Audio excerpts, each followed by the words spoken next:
about wanting to partner with.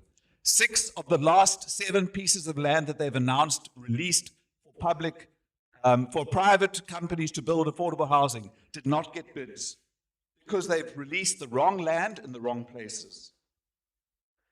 We as a good government will spend the housing funding that we receive from national government instead of sending it back and not building the houses. And we will use our own land and our own balance sheet and our own financial resources to build more and to build faster. We'll build city-owned, rent-stabilized blocks of flats on public land rather than selling that land off to private developers as is currently happening, as if we have a fire sale. Here's a simple test of whether the city is really fair. Does it fix a pothole in some suburbs within hours, and other suburbs it takes weeks or months? I was in Westbank this afternoon. A woman complained about a water leak that she had reported for 8 months. In my street, when the water pipe bursts, the city is there within hours. Does a fire engine get to a shack in Khayelitsha in the same amount of time as it gets to a house in Constantia? And the answer in Cape Town is no. So we pledge one standard for every street, for every suburb, for every community. And this is not because we're generous, it's because basic service delivery is not a favor, it's a right. And safety follows the same logic. We have tried more boots on the ground. Today, when I was in Westbank, I saw the army drive past me. We have the army, we have SAPS, we have LEAP. We still have this prevalent, horrible murder and violent crime problem in our city. This crime problem is concentrated, it's not random. It's not coincidental where it happens. It doesn't happen where I live. It's concentrated exactly where there's inadequate housing and inadequate community amenities and community services and community programs. And these communities that have been neglected for years is where this crime is prevalent. And so we cannot police our way out of it. We need to build our way out of it. Professional, demilitarized, community-centered law enforcement, and then we need to add real investment in the public spaces and facilities that young people will have somewhere to go. Cape Town's job strategy today is almost entirely focused on one thing: call center outsourcing. There's nothing wrong with it, but it traps people in what I have started to call the working poor. People are employed, they're still stuck on the wrong side of the economy because the kinds of jobs that we're creating are not creating a living wage. So we must bring back and expand public works programs in the city, for example. When I was the MACO member for Transport and Urban Development, we started programs like women-only road repair teams. And those teams we expanded to eventually 13 of them across the city. 3 minutes. We put industrial land to industrial use.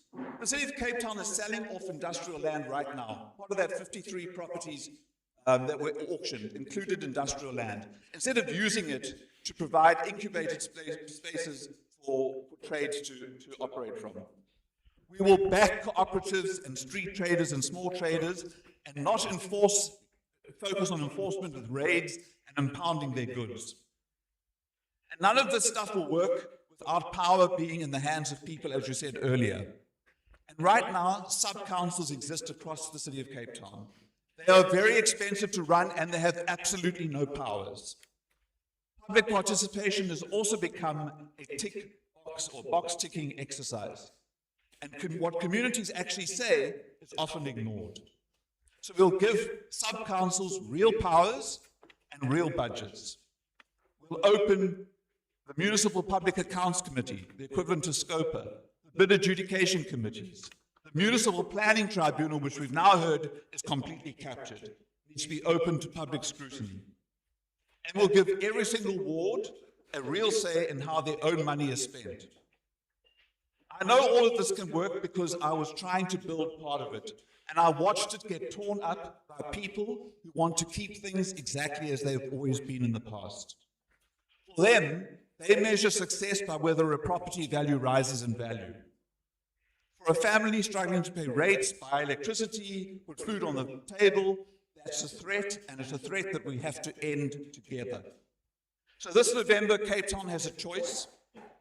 We can manage more of the same gracefully, as I spoke about earlier, or we can have a city that actually delivers for everyone, not just parts of it, and those parts that already have everything they need. So in the end, I want to say, sorry, my mouth is dry, I'm Brett Heron, and I'm asking for the chance to finish what we started. Thank you very much. Can we give him a hand? Thank you, Brett. I just want to say good news and bad news. At 1824, we only went live. So we missed half of yours, we missed yours completely. But it will be on. I know one of the campaign managers is here and she's like, Tadon, we are recording simultaneously, so the video will be out in 3 days. And so I just want to apologize to the Cape Flats family, for those that are on YouTube, there was a glitch and glitches happen. So really sorry, Roger. You're going to have to use that PK power forgiveness tonight. But yes, so just an apology. Uncle Stan, do you want to say anything to the Cape Flats? Please do say the line. I will apologize. Technical things to happen. You can ask Wesley. So, but we are now, and you guys are welcome to share it with your people in the groups. Thank you so much. Who's next? I'm going to do one more, and then I'll give over to you, Uncle Stan. And so, this gentleman says, "Die Kaap is ons land." We have a culture and a history that has been built over hundreds of years. We are not going to let the ANC, the DA, or economic migrants from the Eastern Cape come here and destroy our home. CAPEXIT is the only answer, Mr. Jack Miller. Thank you very much. Okay, the definition of insanity is to do the same thing over and over again and to expect a different result. So for the last 32 years, the ANC has been in control of the national government. The DA has been in control for the last 2 decades of the Western Cape and the city of Cape Town.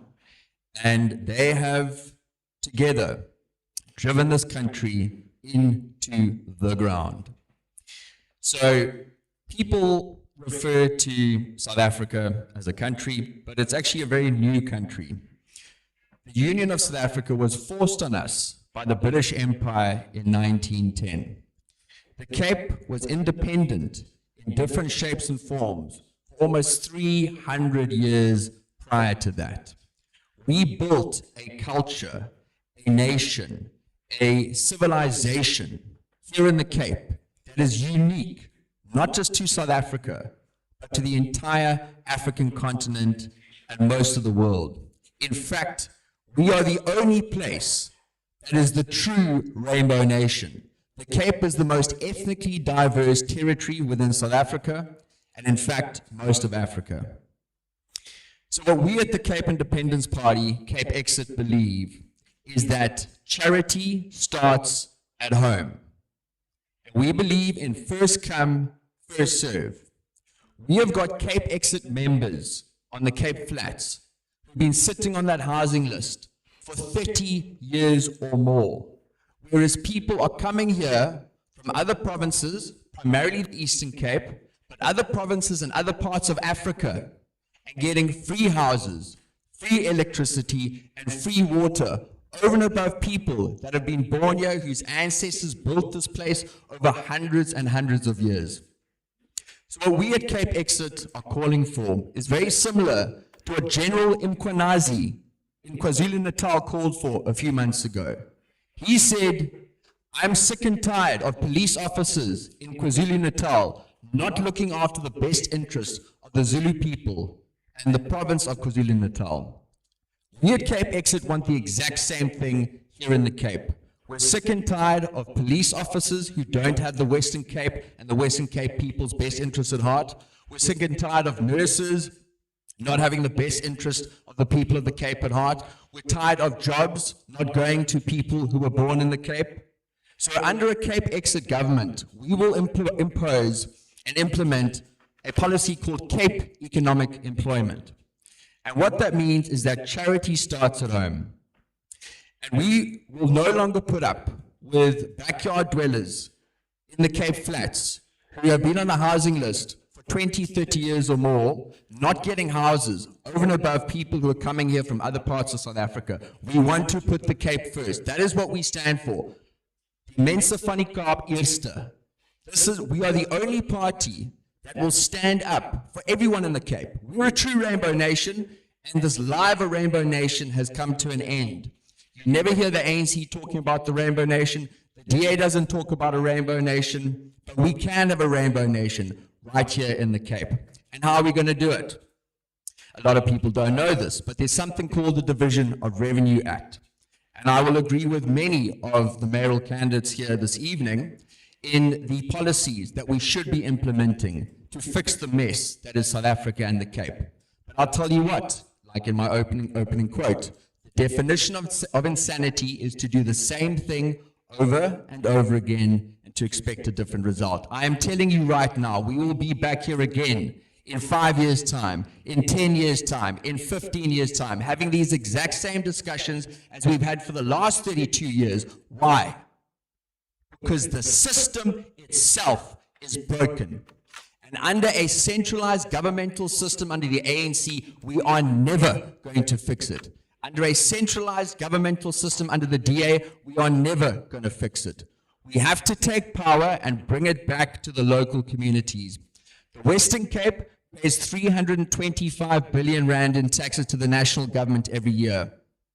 We get back in our unconditional grants a total of 75 billion rand. If the Western Cape was an independent country, we could cut taxes in half and have double the amount of money for schools, hospitals, policing, infrastructure, etc.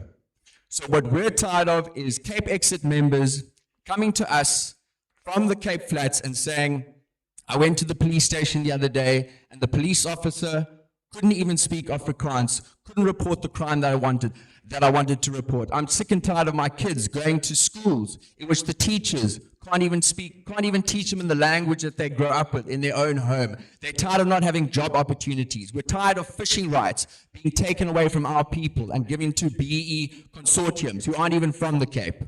So the bottom line is, if you want to take power back and you want a bright future for your children and a true rainbow nation where we put all of this BEE rubbish behind us and you're judged on merit and you get a house because you've been on the housing list, not because of your skin color, but because you were on the list first. First come, first serve. Charity starts at home. Let's put the Cape first. Vote CAPEXIT. Thank you very much. Thank you, Jack Miller. Before I hand over to Stanley to do the next segment, I just want to say that we are going to ask you in the room for the next, when Mark takes Q&A, that you are allowed just to tell the audience that we have a few people in the room that's from certain communities, Hanover Park, Atri, Mitchell's Plain, Gugulethu, Khayelitsha. And so there'll be a few questions we'll take, but the predominant questions is coming from the YouTube live. So if you have questions here, please keep them, write them on the tablet of your heart. And I'm going to ask Bianca to just keep checking, and I'll check in with Bianca. Now she keeps checking. We have 10 online already, and I think 10 from yesterday. And Ausha, I see you have. So thank you very much, Stanley. I can see people want to ask questions, but we're going to come back to you. The following candidate is no stranger to us. We know her story, a very sad story, and she can, just talk more, on the party's mandate and what they stand for. It's Ellen Pakkies from the NCC. Auntie Ellen?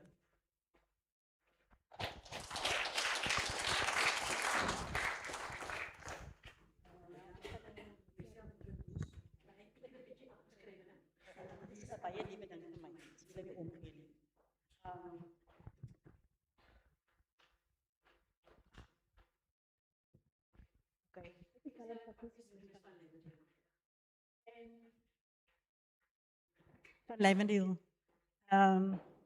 Ik is NCC Ik zei, kandidaat. En je weet, ik geniet mee samen met de mensen waar ik mee werk. Prisva Deel Adams. En ook Sakina Frenchman. En ik is nu al voor 20 jaar bezig in de gemeenschap. En ik heb baie dingen ondervind in mijn gemeenschap. Ik was een leier in mijn huis, mijn ouders huis, waar ik mijn broers en zusters geleerd heb om hulle school prep te doen. Hulle was in school, soos ik heb elke keer groot staan naar die school te gaan, maar ik was hulle onderwijzer. En hulle is een groter staan uit wat ik uitgegaan heb. En ik is hier vandaag, omdat ik die baie ken nie, maar ik ken baie van mijn gemeenschap, en ik kom met Levendeel uit. En ik heb van Kensington afgetrek naar Levendeel toe. Ik was 11 jaar oud, toen is Levendeel toe getrek. En daarom was ik vandaag hier zo, van ik het begin zien dat daar een verandering in onze gemeenschap kan gemaakt worden. En dit is ook hoekom ik hier staan vandaag. Ik weet baie mensen het gedink ik is bang en wat ook al en ik kan niet praten, maar ik kan praten. En ik weet hoe om te praten. Ja, die woorden kan misschien niet recht uitkomen, maar ik weet wat om te doen. Misschien weet ik die ding hoe om het te zien, maar hoe om het te doen weet ik. En daarom heb ik een span achter mij. En ik zal hoop dat die mensen zal van mij stemmen. Ik wil niet, maar ik zal hoop. En ik weet dat is de baie dingen wat ik beoog in mijn gemeenschap. Zoals ik altijd, ik het begin om mensen werk te geven, zonder dat ik geld gehad heb, maar die biekie wat ik heb ik gedeel. En ik heb altijd mijn gemeenschap schoon gehouden en zo aan. En dit is wat ik nog steeds doe. Je weet, dit is wat ik weet, wat ik kan doen in mijn gemeenschap. Bij huising, mensen zijn huizen mooi maken. Want ik weet, onze jonge mensen op dwelms en kinders van hele ouders huizen. En daar is baie wat ik kan doen. Je weet, soms dan gebruik je mensen te tippen of die pijpenbars. Dan gaan roep ik iemand waar het kan doen en ik betaal naar haar persoon. So dat is baie wat ik kan doen in mijn gemeenschap. Je weet, mensen denken, ja, ik is die en ik is die. Maar ik zal die mensen antwoorden. Want ik weet wie en wat mijn waarde is. Je weet, en dit is belangrijk. Ons is niet nodig om elkaar af te drukken en af te kraken. Ons is hier om elkaar op te helpen en een verandering in onze gemeenschap te brengen. Met baie dankie.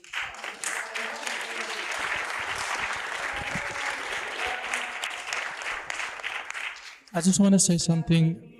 My pa zit in school in Sapa. Ik heb school klaar gemaakt, I went to go study. Don't underestimate the grown-up people. Ik kom maar vandaan toch. Dat is mijn broer, of is managers, of is bazen. Don't underestimate our people. And I want to tell the people online, stop that nonsense about the way you laugh at our people. Maybe she's not going to be the candidate, but we're going to respect her. And you know what? The thing is this, we come from apartheid. And we can say what you want, it's not gone yet, the system is still operating. We still have a lack of schools, we still have a lack of universities, we're still being marginalized. So I want to say this, and I ask you guys in peace to go on with it, please. And then our next candidate is as follows. A young man that I got the opportunity to interview a few years ago. He's not young anymore. His name is Cheslin. I'm van Daniels. Well, thank you very much. Good afternoon, everybody. Whenever I have a mic in my hand, dan wil ek vra baie julle. Maar ek besef ek is hier in 'n impartial plek. Brett sal nou nie verstaan wat ek sê nie. But thank you very much for the opportunity. Uncle Stan, to your team, thank you very much. I also want to say to the people of Cape Town watching, I want to say this, it's definitely our time. I think I'm the youngest mayoral candidate. I'm 33 years of age. I'm currently a ward councillor within the city of Cape Town for Ward 56, a ward taken from the Democratic Alliance, and a ward we will retain under the Patriotic Alliance. Die moenie bysa nie. Ons mense is nou dik vir te lank op selective service delivery. And I want to say a few things today. I'm not going to say a lot. For too long, the city has been run for a few. A lot of us have said it, and we will repeat it. But today, we are not here to break down the Democratic Alliance. We are here to give solutions and what we can do better. And so I want to say that we have a very beautiful postcard. But we do realize that the beauty only rests with those who have the money. If we currently look at who is able to live here, it's Europeans. It's people with the money, not South Africans. And so, behind the postcard, the reality is of gang violence, unaffordable rent, broken communities, an increased amount of informal settlements post 2021, and we can look at the statistics and families who cannot afford the electricity bills and our municipal accounts. We have aunties on the Cape Flats that needs to determine, are they going to buy electricity or pay their municipal account? We have fathers that needs to determine, are they going to pay for that groceries or are they going to pay for their child's creche? And that is the reality we are living in. And so when we say we are a united Cape Town, the 4th of November, the people of Cape Town must show how united they are. To prove that we are Dick, we can use a lot of Cape Flats words. But today I'll stay in my church regalia and use the word Dick. But allow me to say, yeah, definitely, we are Gatvol Vadeel. The Patriotic Alliance is not here to make promises we cannot keep. I want to say that categorically. When I sit here today, I want to tell you we already have draft policy positions on this. We have draft affordable housing policy. We have a skill center draft policy. So what we are telling you here today is stuff that we have already researched and already have a position on. We are simply here tonight to tell you the truth of why you are being asked to vote for the Patriotic Alliance. My key focus is threefold. One, it is to deal with safety, but not only policing, but liberation. We have heard that our communities are under siege, and therefore, under the PA, we will expand the city's own law enforcement capacity so that we are not waiting for SAPs to fail us again. We will focus on boots on the ground in every gang-infested community. Out of the top 10 policing stations, we have the majority police stations in the Western Cape. We will invest in youth diversion programs because our children are not born gangsters. The thing we are going to do is to introduce housing with dignity. As I said, Cape Townians, we already have the affordable housing policy that we want to table the moment we get into council. Land belongs to the people. And I'm so humbled by what you have said, Brett, that this particular land has a rich history. And so it's important we recognize that the land of Cape Town must belong to the people of Cape Town. I will fight for rent regulation so that landlords cannot bleed families dry. And so increase the amount of people living on the street. If you go to the streets tonight, people will have different stories of why they are on the streets. And a lot of those stories will be, we were evicted. Why? We could not afford our rent.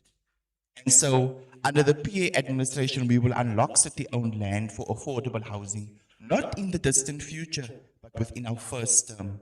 No more promises and more bricks and mortar. And not the styrofoam bricks that the city is introducing proudly. And then their councillors have the audacity to go make a video. Near Sisman. We cannot do that. Where is the dignity in housing for our people? The third thing we intend to do is to put money back into our people's pockets. Every single month, even as a councillor myself, I am astonished for my municipal bill when I see it. And so I'm thinking to myself, what about the people on the Cape Flats? Wat moet hulle op die einde van die maand dan vra, Here, waar gaan my hulp vandaan kom? Ek voel al soos David wat die hele dag vra, Here, waar gaan my hulp vandaan kom? Waar gaan my hulp vandaan kom? Maar daai is die vraag wat baie Cape Townians vra. Black, white, blue, Indian, pink, orange, irrespective where they find themselves. And so it's under a PA administration, we will cap the municipal rates and you will pay for what you use. Why are we paying for things that we are not using? Why are we having to pay rates and levies that is misused at the end of the day? And when I say misused, I'm referring to the millions. Government. They are currently, since 2024, running the Ministry of Land Reform and Rural Development. The National Ministry of Land Reform and Rural Development. And what this ministry has done is 500 million rand is being invested into District 6. This is the partnership that we are forming with the ministry to say we are serious about addressing the issues. It's good to talk about things, but what are we doing about those things? It's good to make promises, but what is really going to change in people's lives and circumstances? So these are things, this is real, tangible things that will change the lives of the people that were affected by District 6, which is a real issue in the Cape. That's what we talk about when we want to change people's lives. Now, there's another thing called the Trankra Act, and I'm sure many people know about the Trankra Act, which is something that affects colored people in particular. And what the PAC has done is they've returned, under the PAC's leadership, 206,000 hectares of land back to colored people.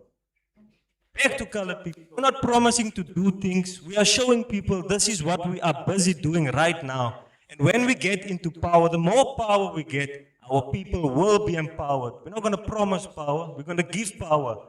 So another one of the important things that we stand for, that I stand for, and us as an organization also stand for, is the devolution of power.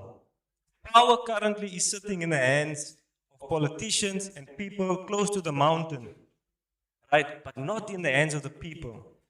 And I'm happy that we mentioned earlier, clarifying what the Cape Flats is, because many people must understand what the Cape Flats is. The wealthy sit here around the mountain. En there waar het so plat is, that's waar die poverty is.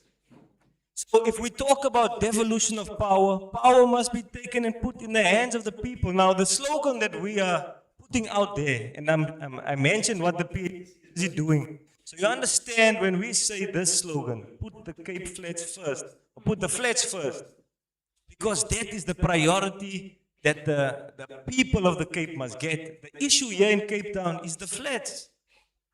So if we are serious about changing the economic dynamic of Cape Town, then we must put the flats first. So one of these things that we aim to achieve this through is by moving government buildings. The government serves there where it sits first. And so everybody, I've noticed how the city is built. It's funneled in a manner that everybody drives in the morning, everybody drives back out in the evening. Because the economy is here in the Cape. Now, the city of Cape Town has over about 32,400 permanent employees, the city of Cape Town. If we are able to change, and what we are going to do when we get within the first 100 days of being in power, right? Because ons gaan in power inkom. I can guarantee you that, because we are not promising solutions, we are showing what we're doing right now, is to take these 32,400 people, or a part of them, and move them to Khayelitsha, to Mitchell's Plain, to Atlantis, to Lavender Hill, all these communities. And once we move these buildings to these communities, we are moving a working class who must buy their lunch in those communities, who are traveling with their vehicles to those communities, which means they can now afford to put up filling stations in those communities. But we'll also prioritize that those jobs and the opportunities are given to the people that live in those communities. That is tangible change that we want to put in the hands of people. That is what we call the devolution of power. Now, even in Richtersveld is another example I want to make.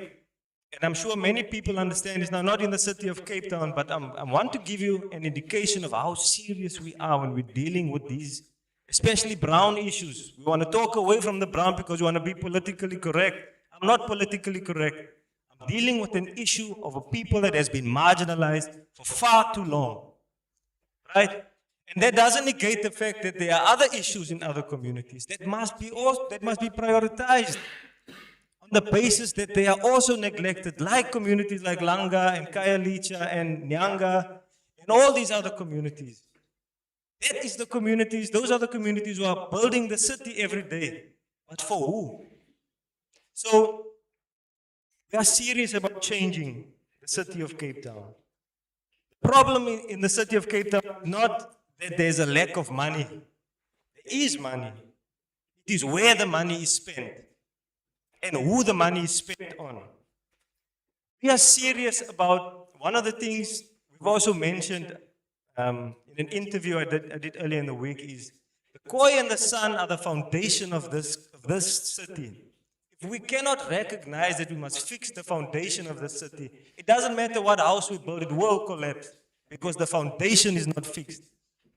En almal wat my ken weet ek staan 100% cement vas soos julle sê op die issue van die koi en die sun, fixing the foundation, not to the exclusion of other people, but because you want to build a beautiful house in which everybody can thrive. But it will not happen. It will not happen until we fix the foundation. Now, put the flats first is something I want that must linger in your minds when we leave here. Put the Cape Flats first. When we talk about churches, now I've gone and engaged with all the community. I don't believe politicians has all the solutions. Politicians must be the ones coming with solutions. Cape Townians have solutions. That's when I went into the communities like Mitchell's Plain and the Cape Malay communities and the Muslim communities and the churches, I realized the Cape Town, Cape Townians have the solutions for Cape Town. What are we trying to do? Why are we not humble enough to listen to Cape Townians to say, we've been trying to fix these problems ourselves, we just don't have access. We want to be access. Ek wil sê, take advantage of me when we are in power because now you will have access. And when we talk about that access, we're talking about what we did in District 6. We're talking about what we did in Richtersveld. So, time is in, I have 1 minute left. Okay. Put the Cape Flats first. That's what we stand for. And I want that to be something you guys take home. Thank you. Thank you. Our last candidate for this segment is no other than Dwayne Jacobs. He's not family of mine, I just need to say that. So, Dwayne. Thank you. He's a part Jacobs here. Good evening, everyone. Let me all greet you in the name of the Most High. Kayesa. Okay, I want to start off with this. Throughout history, it has been the inaction of those that should have acted, the indifference of those that should have known better, and the silence of the voice of justice when it matters the most. This has made it possible for evil to triumph. Now, let me go back and say, until the philosophy which hold one race superior and another inferior is finally and permanently discredited and abandoned, until is no longer first-class and second-class citizens of any nation. And until the basic human rights are equally guaranteed to all without regards to race, we will be better off. Until then, I will raise my voice to make sure I'm a voice for my people. Now, let me start off. My name is Dwayne Jacobs. I was born in Bishop Lavis. We moved to Mitchell's Plain. My mother and my grandparents were products of forceful removals. So with that, I want to say to the people of Cape Town, don't ever think that we are nothing. Because ons was eerst baie ryk voordat hulle vir ons geroof het. And they have robbed us, yes. We were robbed of our language, we were robbed of our land, we lost our religion, our culture, our God, and many of us, by the way we act, we even lost our minds. Now by that, I want to say, let me start off. Ons moes van die Kaap, right? Ons moet praat. We want to talk about the Cape Town and how we're going to make Cape Town better because we want to come with solutions. Most of the time when you see us on Facebook, we bring awareness to the people. Awareness on what is happening within our communities, right? It's not always that we want to complain. But we must ask ourselves, what are we going to do better to make Cape Town a little better? You know, let us start by safety and security.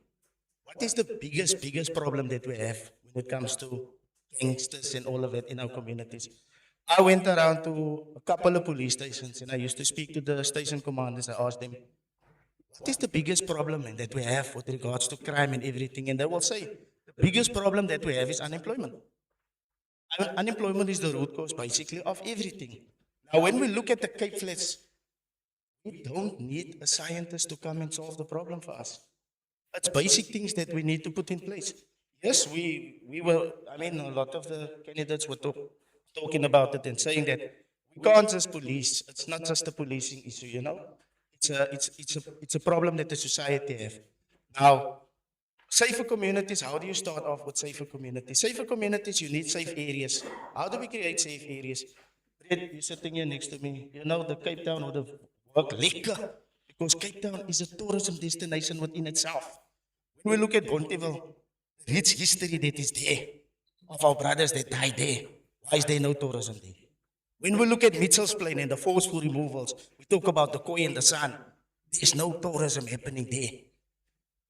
With events, with sports and arts and culture, that is how we can save our communities, right?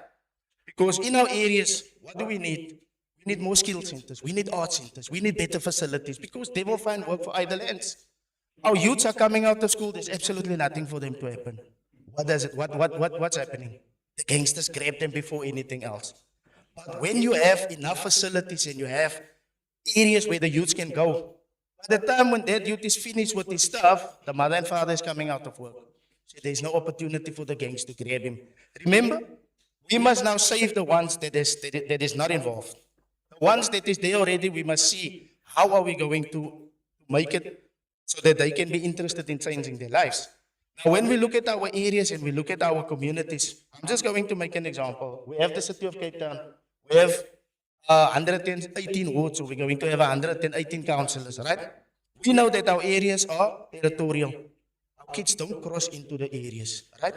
But when you look at, say for instance, and I don't want to just talk about Mitchell's Plain, but let me take Mitchell's Plain, because Mitchell's Plain is een van die grootste kleerling populaties wat ons kan kry, right? Ons het oor 1 miljoen mense al klaar in Mitchell's Plain in.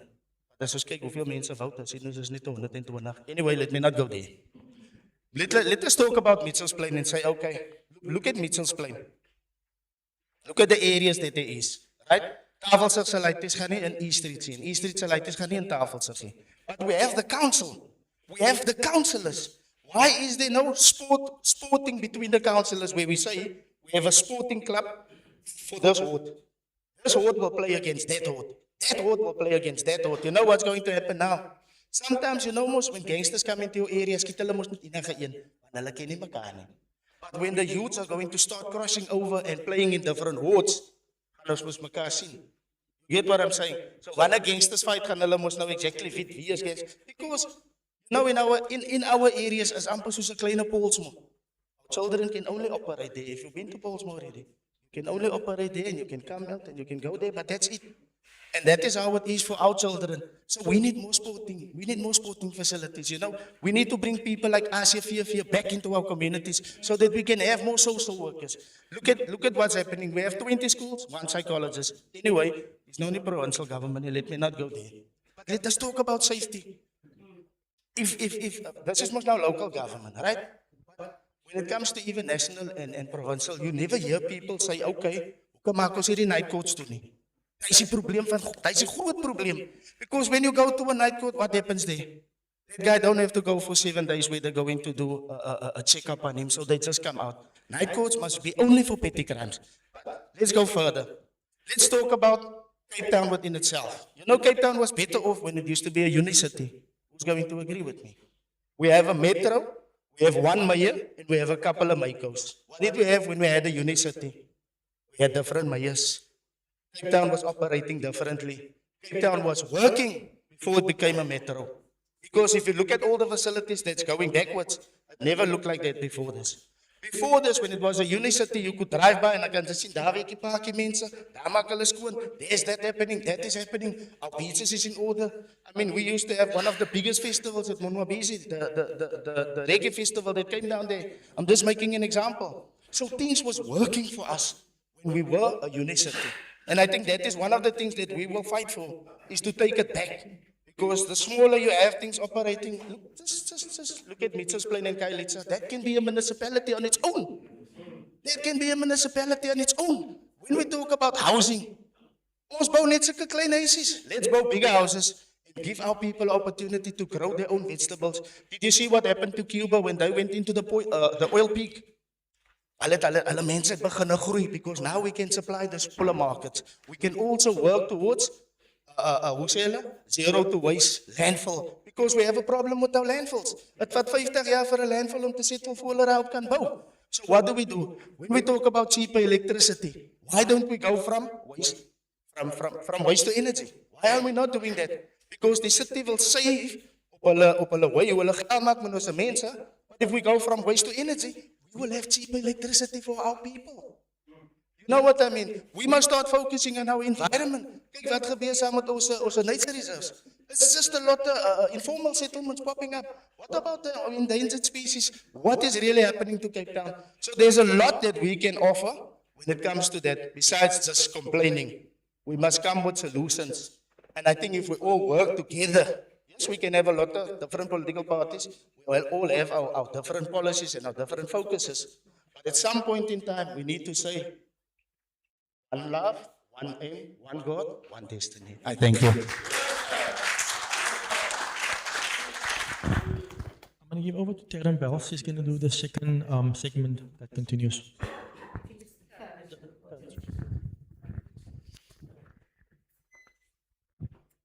So I think we're good for time. I think we're just 7 minutes over time, but I think this is the section or segment that we were waiting for. It's for the people to engage, all of you.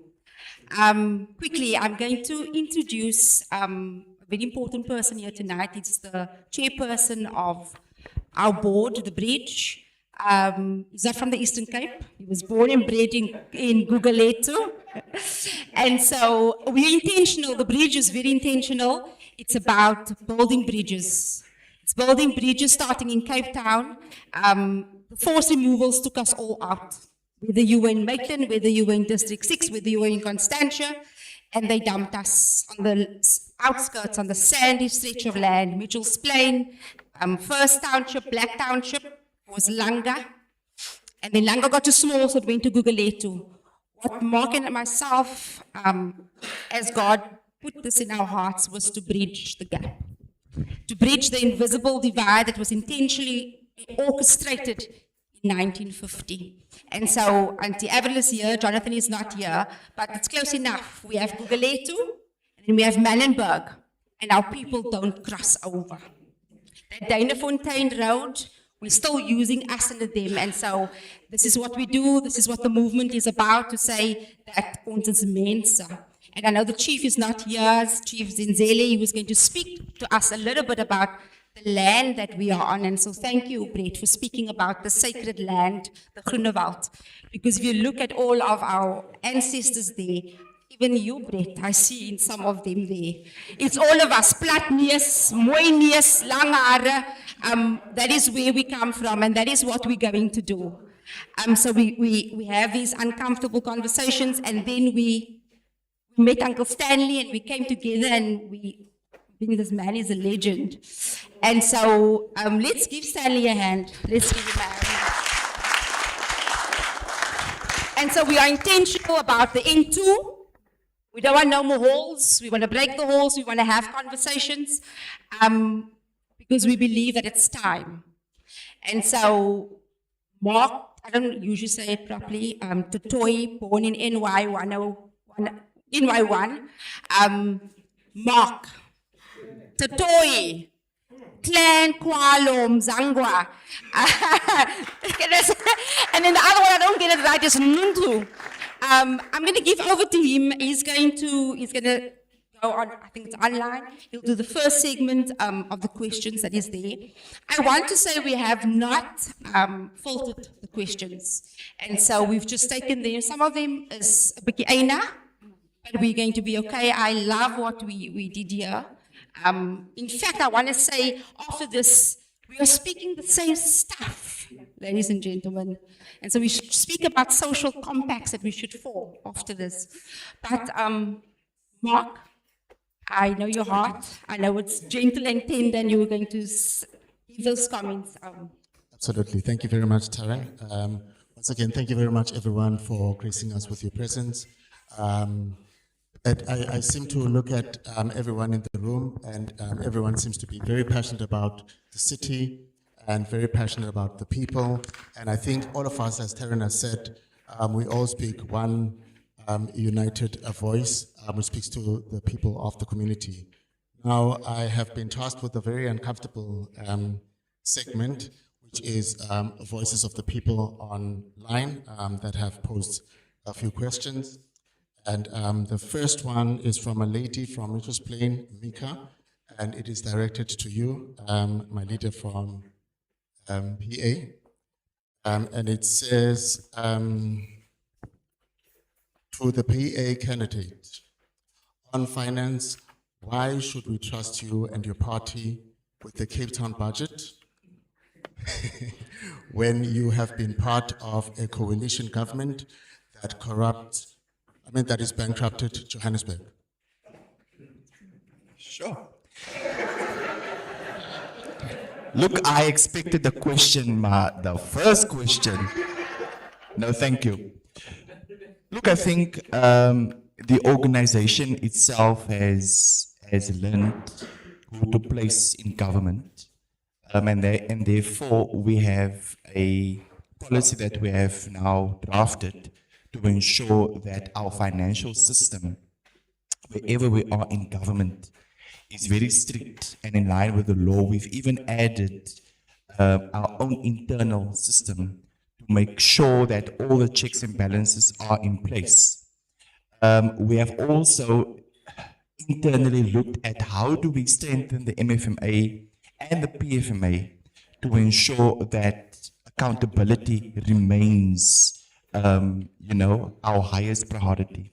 I totally understand the position of the person who asked the question. It's not a question that we are able to sideline. All I can say is we have learned, we have seen in our coalition partner what has happened, and we have now rectified going forward. Should we end up in government the 4th of November, we will do things a bit differently. For us, in hindsight, we've realized that particular error. Thank you. Thank you very much. And the next question comes from Anonymous. And once again, like I said, very uncomfortable questions, but this one is addressed to you, Ms. Paki. And it says, Paki is, sorry for that. It says, you are not qualified for the job. The NCC is setting you up for failure. Why should we trust that you will fight crime when as your political leader is currently facing appearing in the Zanga Commission and involved in criminal activity? It says it says you're not qualified for the job and the NCC is setting you up for failure. She says, my question is, why should I trust you to fight crime when, as your political leader, appears before the Zanga Commission regarding allegations involving criminal activity? I just want to say that my people, they're not putting me up for failure because I know what's going on in my community, and I know a lot about what's going in our communities, and I am not here to talk for my president. He can speak for himself because he knows what the truth. Yeah. So, yes, I don't know if that's a question. Thank you. Yeah. I think the next question, I'm not sure if it's who is it directed to. Taryn, if you can just assist, it says community field.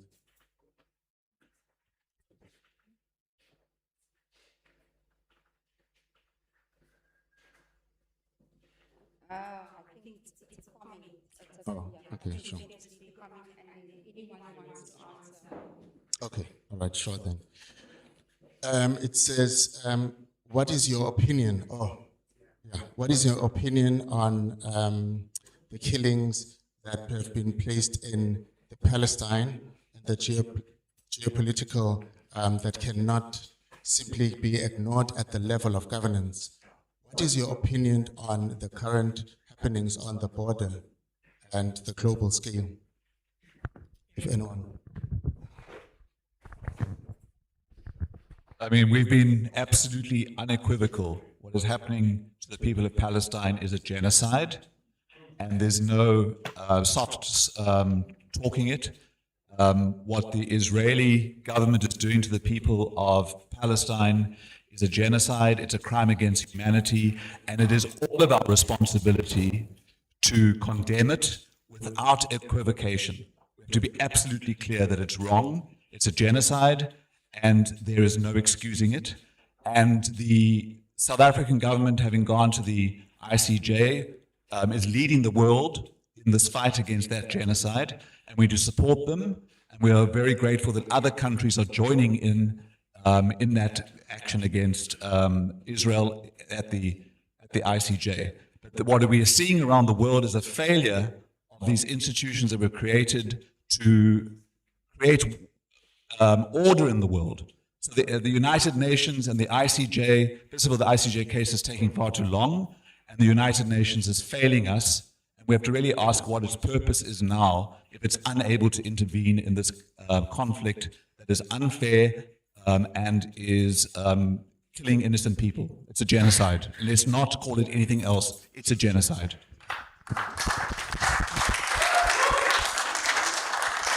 I'll also open up the floor for anyone that has remarks regarding that issue as well. Thank you. I think it's important. I obviously think the people wants to know your opinion on Palestine. Yeah, look at, we must agree. When we look at it, we can see what is happening. Obviously, there is a genocide happening there. But I think what is most important is that our people are confused. Because when our people hear Israel, they think it's the Israelites of the Bible. And I think that's where the confusion comes in. But what I want to say is, when we rise against the genocide of the Palestinians, we must rise against the genocide of the Cape Townians. Thank you.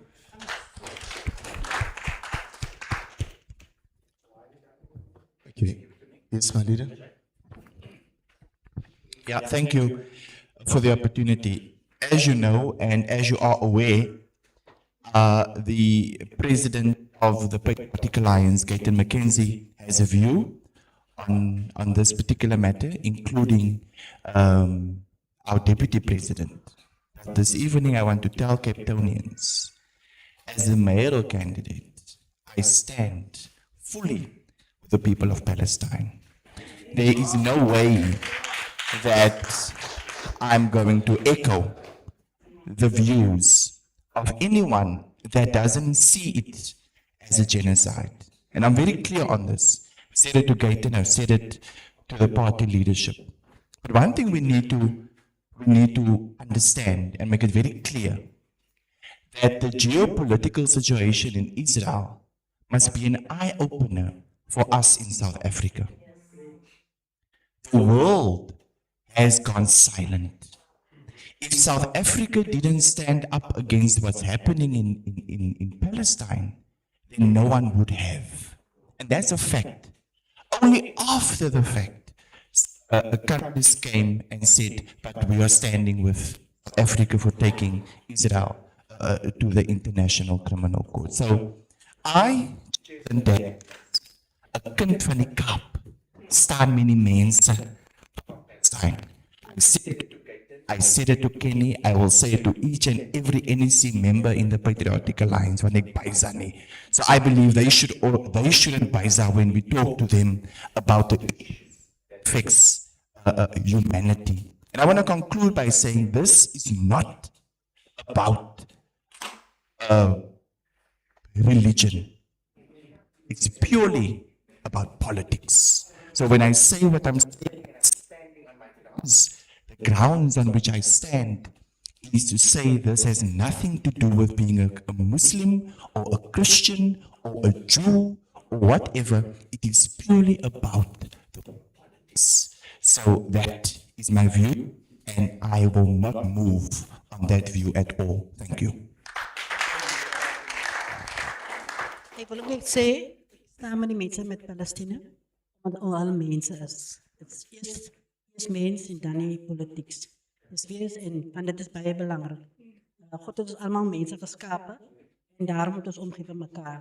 En die rede is ook dit, Mr. Fadil Edens wat ons almal so sleg van praat is, hy wil nie dat ons as Christen of Muslim mense moet mekaar afkrakie. As dit gebeur, jaag hy ons almal weg. Jy weet, en dit is hoe dit is. Baie dankie. Fadil.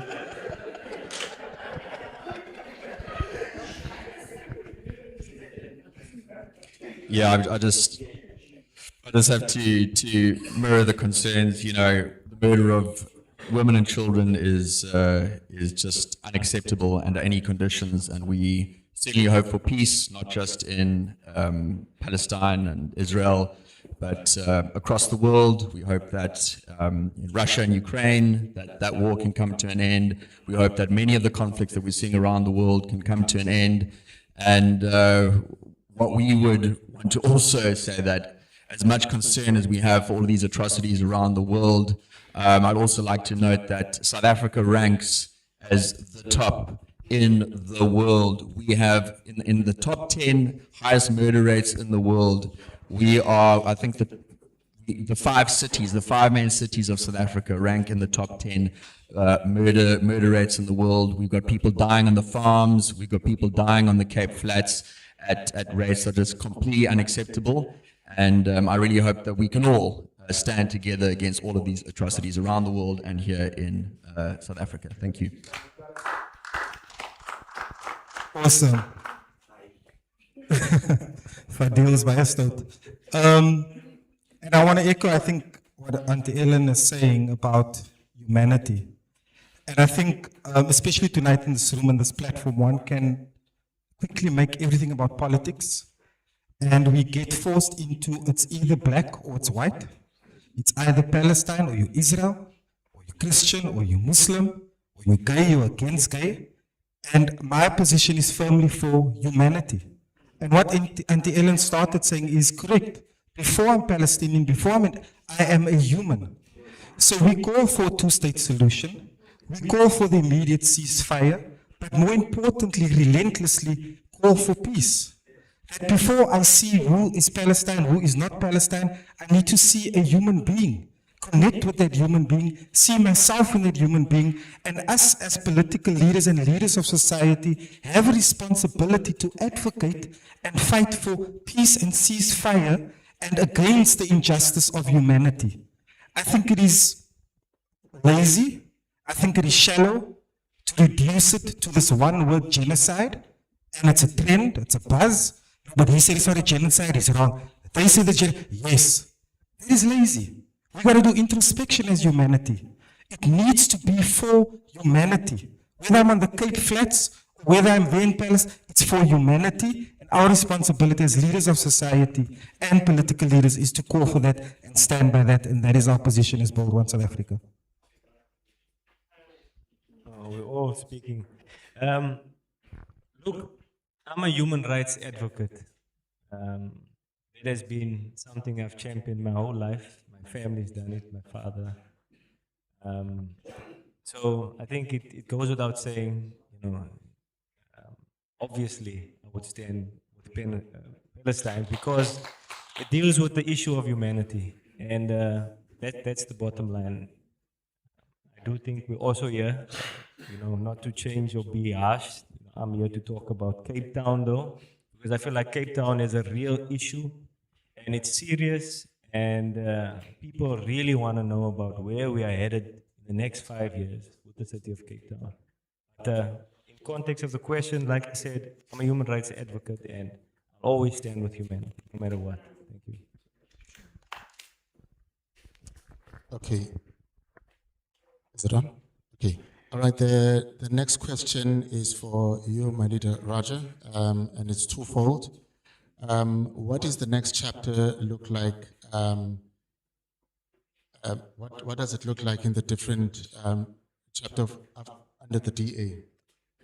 And then the next one is, what are your thoughts, views around the N2 wall? Sure. I think just to reiterate that after 20 years of the current chapter's government, which is the Democratic Alliance, the question has changed. The question again is not whether Cape Town is working. The question is who it's working for, and has life become easier or harder for Cape Townians? Has life become easier or harder to live in? Has Cape Town become harder or easier to do business in, to raise your children in? Has Cape Town become harder to grow old in? That is the question, and that is the next chapter for Cape Town. It is to ensure that the lived experience of all Cape Townians, irrespective, is one where there is some form of quality. And I think we will be naive to claim that the city is entirely broken. But also, we cannot measure the so-called success of Cape Town because of the poor standard of the ANC. So just one notch above the ANC, we a successful city. That is not true. But the reality is that ordinary Cape Townians who are paying their rates, paying their tax, trying to raise their family, doing the right thing, playing by the rules, is finding it darn hard to live in the city, and we are being squeezed out. And that is because the current chapter, the past 5 years, there's a government that's made it much more harder to do business and to live in the city. The second question was relating to? Oh, that's a no altogether. No, absolutely. That is just crazy. It's beyond crazy. Once again, I think it's lazy. The fact that an entire government, local government, and I'm very much interested to possibly my colleagues who's in council to find out who's funding, really funding this war and where it's coming from. But we've got to invest in our communities. We've got to invest in bridging our communities and not separating them through walls. We've got to invest in the preventative measures. We've got to invest in our social workers, our ECD, after-school programs, to ensure that ultimately our children are kept off the street after school. Because like I said, they're dealing with crime by building a wall, which is lazy. How to deal with it is to ensure that our children are not choosing gangs. The gangs are finding them because our children are idle at home. So we've got to be a bit more intentional and creative in what we are putting in place as a government, local city government, to make sure that preventative measures are there and we become more proactive rather than reactive in governing crime. Thanks. Thank you. I think also to adding the issue of the war, which goes to the heart of crime in Cape Town, is when I look at the prisons in Cape Town, our kids are basically sent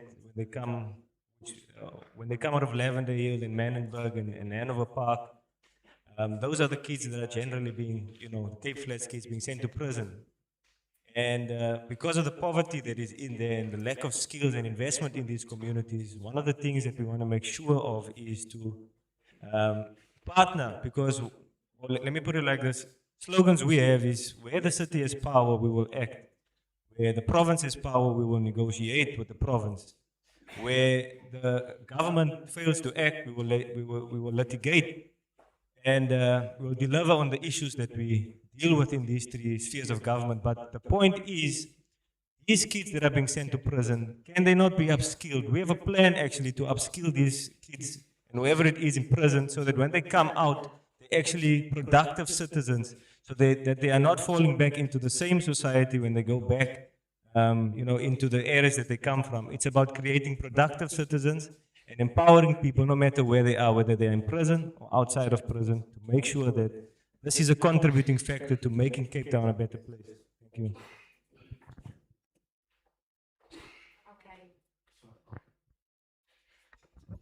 So we're going to open the floor. I think it's just about 15 minutes for burning questions here. I know that beautiful woman in orange, my heart is burning to speak.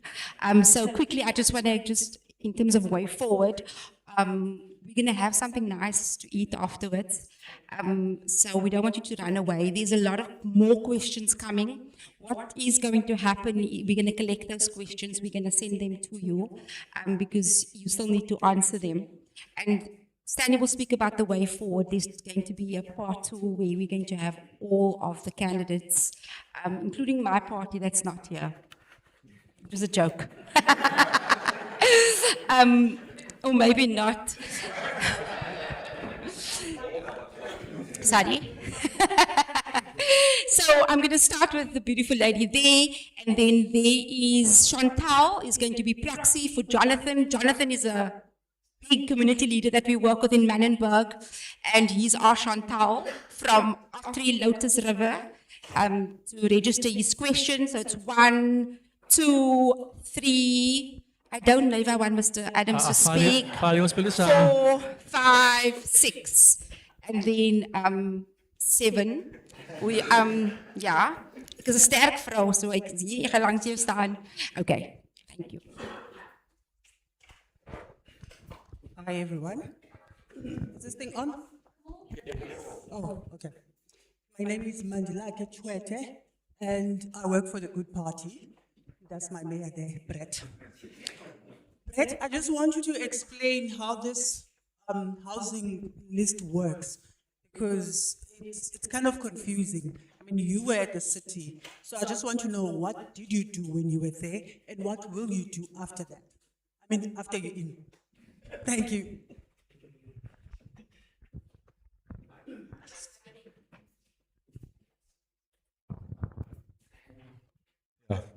This is an orange mic, thank you. Look, I think, and certainly for the people that are also watching at home, we know that Cape Town has a housing crisis. I mean, there are people who are living in backyards, people living in informal settlements, people who are living with their families, unable to find somewhere to live. And when I ask the question in Parliament, how many people are on the waiting list? In the Western Cape, they say 680,000 names, and in Cape Town, 458,000 names. But it is not a waiting list. It's really important for people to understand it is not a waiting list. Because if you're on a waiting list, then when you're number one on the list, you should be the first one to get a house. And it doesn't work like that. Because when part of my question to the MEC was, how many people are on this waiting list? And how long have people been waiting in each of the towns in the Western Cape? And in Cape Town, they told me that the person who's been waiting longest has been waiting 40 years. 40 years on the database. I was in Westbank, as I said earlier today. There were two people there, one lady who has been waiting 26 years and another 22 years. So it is not a waiting list, it is just a database of names. And you are just lucky if you actually get a call or WhatsApp or a text message saying there's a house available for you. And so what we really need to do is to clean up that data, understand who's on that database and what they qualify for in terms of the public housing program. And then we need to say that those people who've been waiting the longest should get the first opportunity to get a house. It is outrageous that there's someone on the waiting list, the database, that has been waiting 40 years. That cannot be, that is not a mark of good governance that we keep hearing about, that the Western Cape and the city of Cape Town is good governance. Because if you've been waiting 40 years, 26 years, 22 years, that is not good governance. That means it's just random. You're just lucky if you get that call, or you've just pestered them enough, and that's not the way to solve the problem. We need to clean up that list. It needs to be allocated according to how long people have been waiting. We understand that there are also projects that include informal settlements and people who have been living in the area a long time, but the allocation policy is not being applied properly, and I really want people to understand that when people talk about a waiting list, it is not a waiting list, it is just a database of names. Thank you. Thank you. Who was number two? Can I just add something quickly? And I want to say this to Mr. Fadil Adams. I think we were at an engagement with Bosa about this list, because housing is very close to our hearts. It's 12,000 houses in over 5 years, the last 5 years, 12,000. It's not actually 600,000, because if you are a backyard dweller, you are not on that list. And now people in Heideveld, there's 10 dwellings on one yard. So if you look at that ratio, 12,000 of the last 5 years, 900,000, it's going to take 135 years to clear that waiting list. My mum says when they were thrown in Q-Town, there was an auntie there that did not take off the plastic from her couch from District 6 because they promised that they were going to move back. She died without a house. We cannot wait 135 years. None of us will be here. So we owe it to our children to do something about that housing list, Mr. Adams. Who was number two? Number 2 is Chantal. Good evening, everyone. I'm Chantal.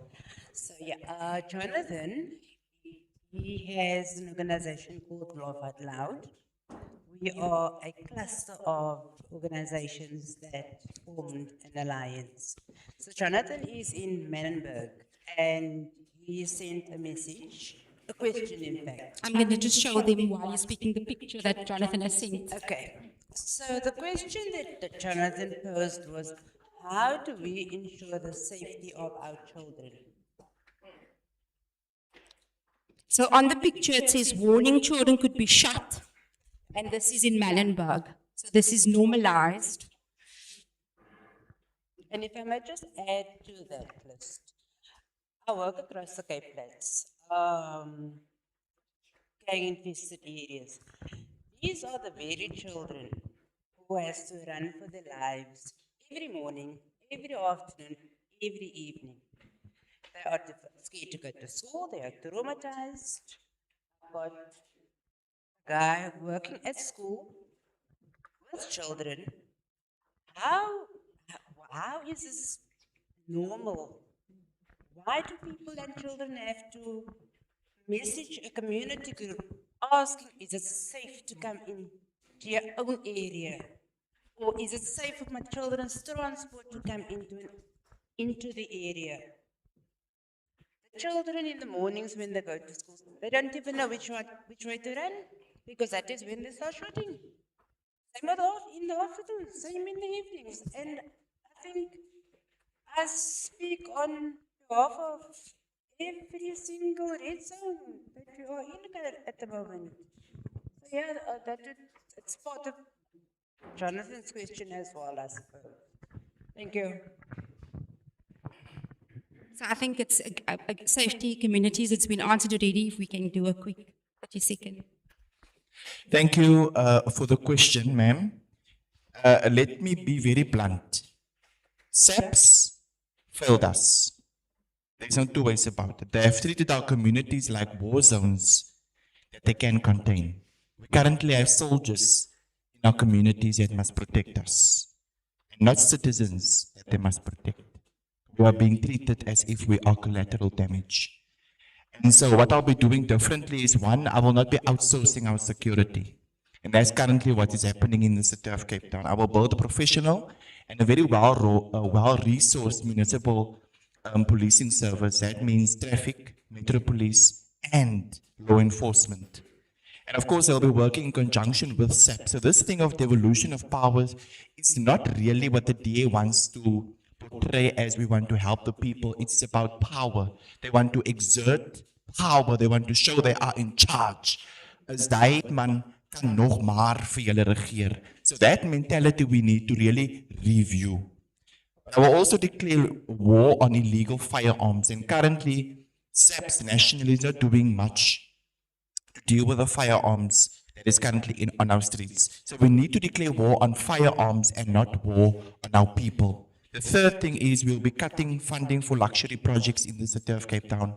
The shot spotter, eye in the sky, allerlei drone goed wat JP Smith elke week with TikToks maak, is somewhat absolute nonsense.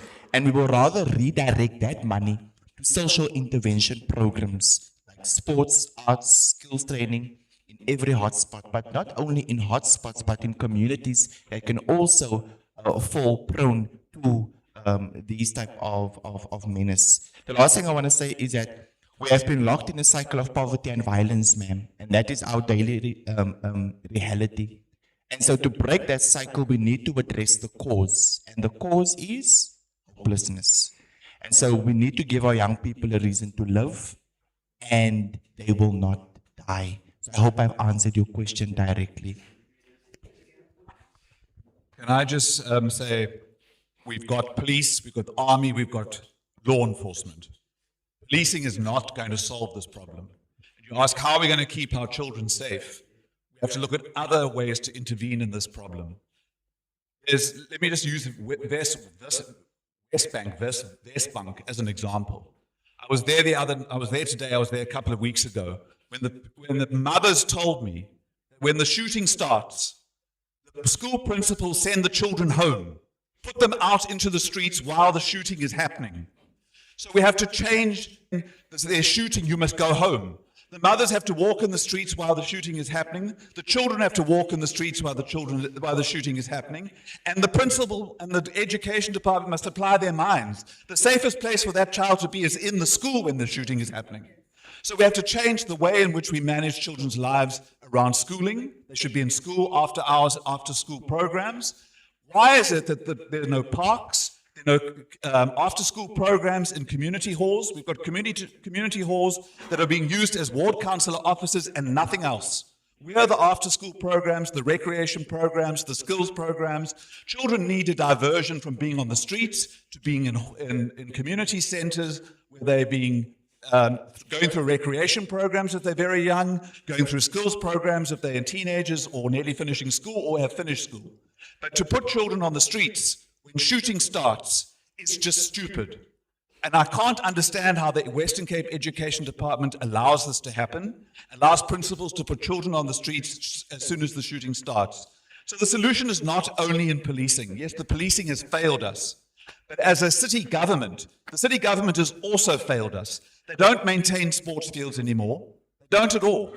They've outsourced it to communities to do so, and so the wealthy communities can maintain their sports fields, and those communities with no money cannot maintain their sports fields, and they're just dust bowls. They don't build play parks for children that are safe. Children fall off swings and they die.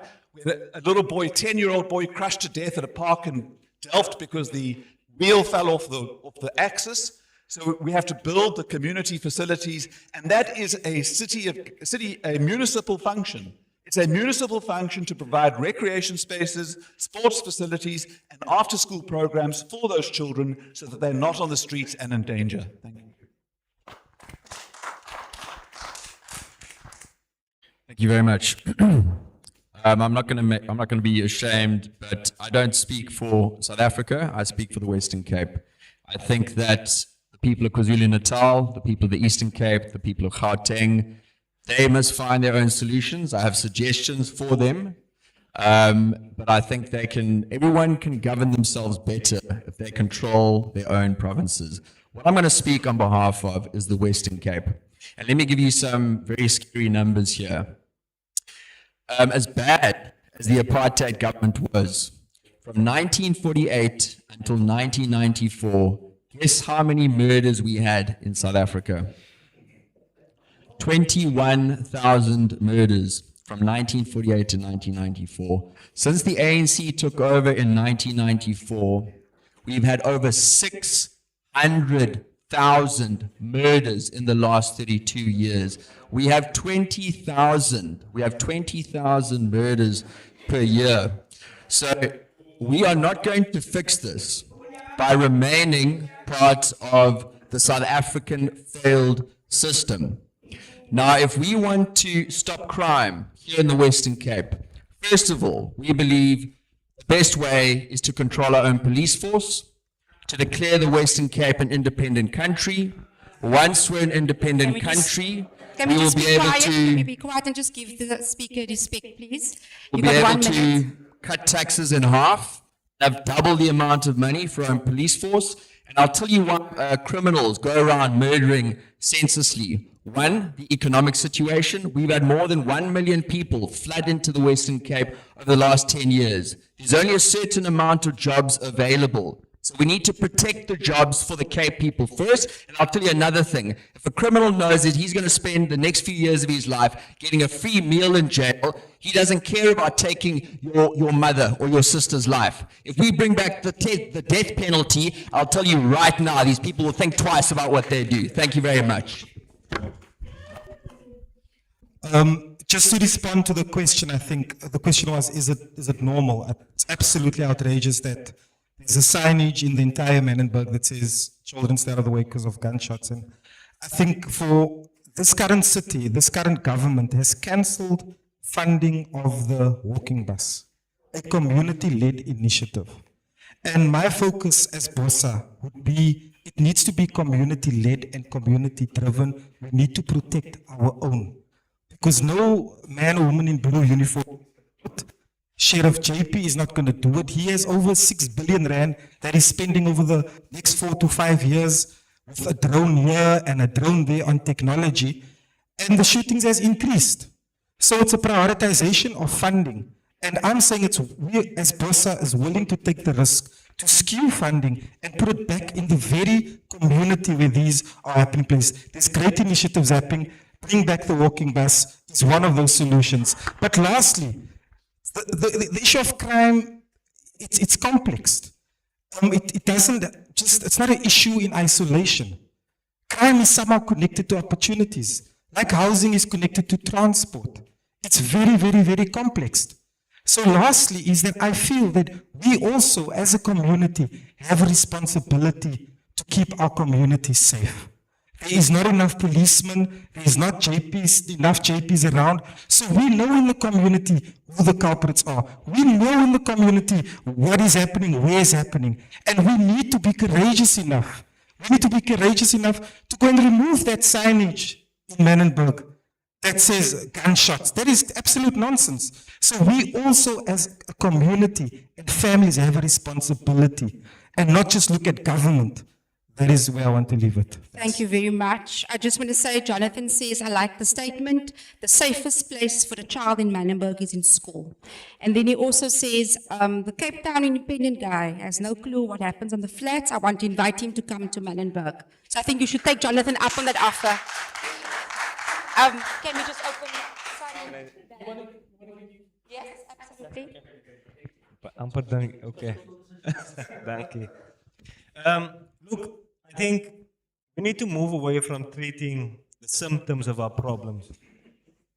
Because the Cape Flats and Manenberg and Hanover Park is not a community to be policed. The issue we have, the root of the cause, is the fact that there's no opportunity. What I said earlier about moving the government or the government offices to the Cape Flats means that when you move the government, you move the economy. When you move the economy, you move the opportunity. That's how you deal with the issues, with the root cause of crime and children being shot in the communities. Because you're going to send more police force and then you're going to send them to prison. But you're not solving the problem that is there. Let us stop treating crime or trying to solve the symptoms of the problem and deal with the root cause of the problem. And that is a lack of opportunity, the fact that there's no economy in those communities and that the only economy is outside of the Cape Flats. And that is why there's no shooting and crime happening there where the economy is. So let's move the economy to the community and not the people to the city center. Thank you. Yeah, please explain why. Thank you.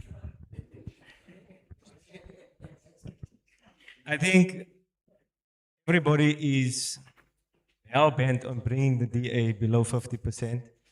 I don't think anybody should. I want to encourage, if you have that, hy snaakse gedagte het, asseblief, let us change Cape Town by keeping the DA from being the party that is still governing.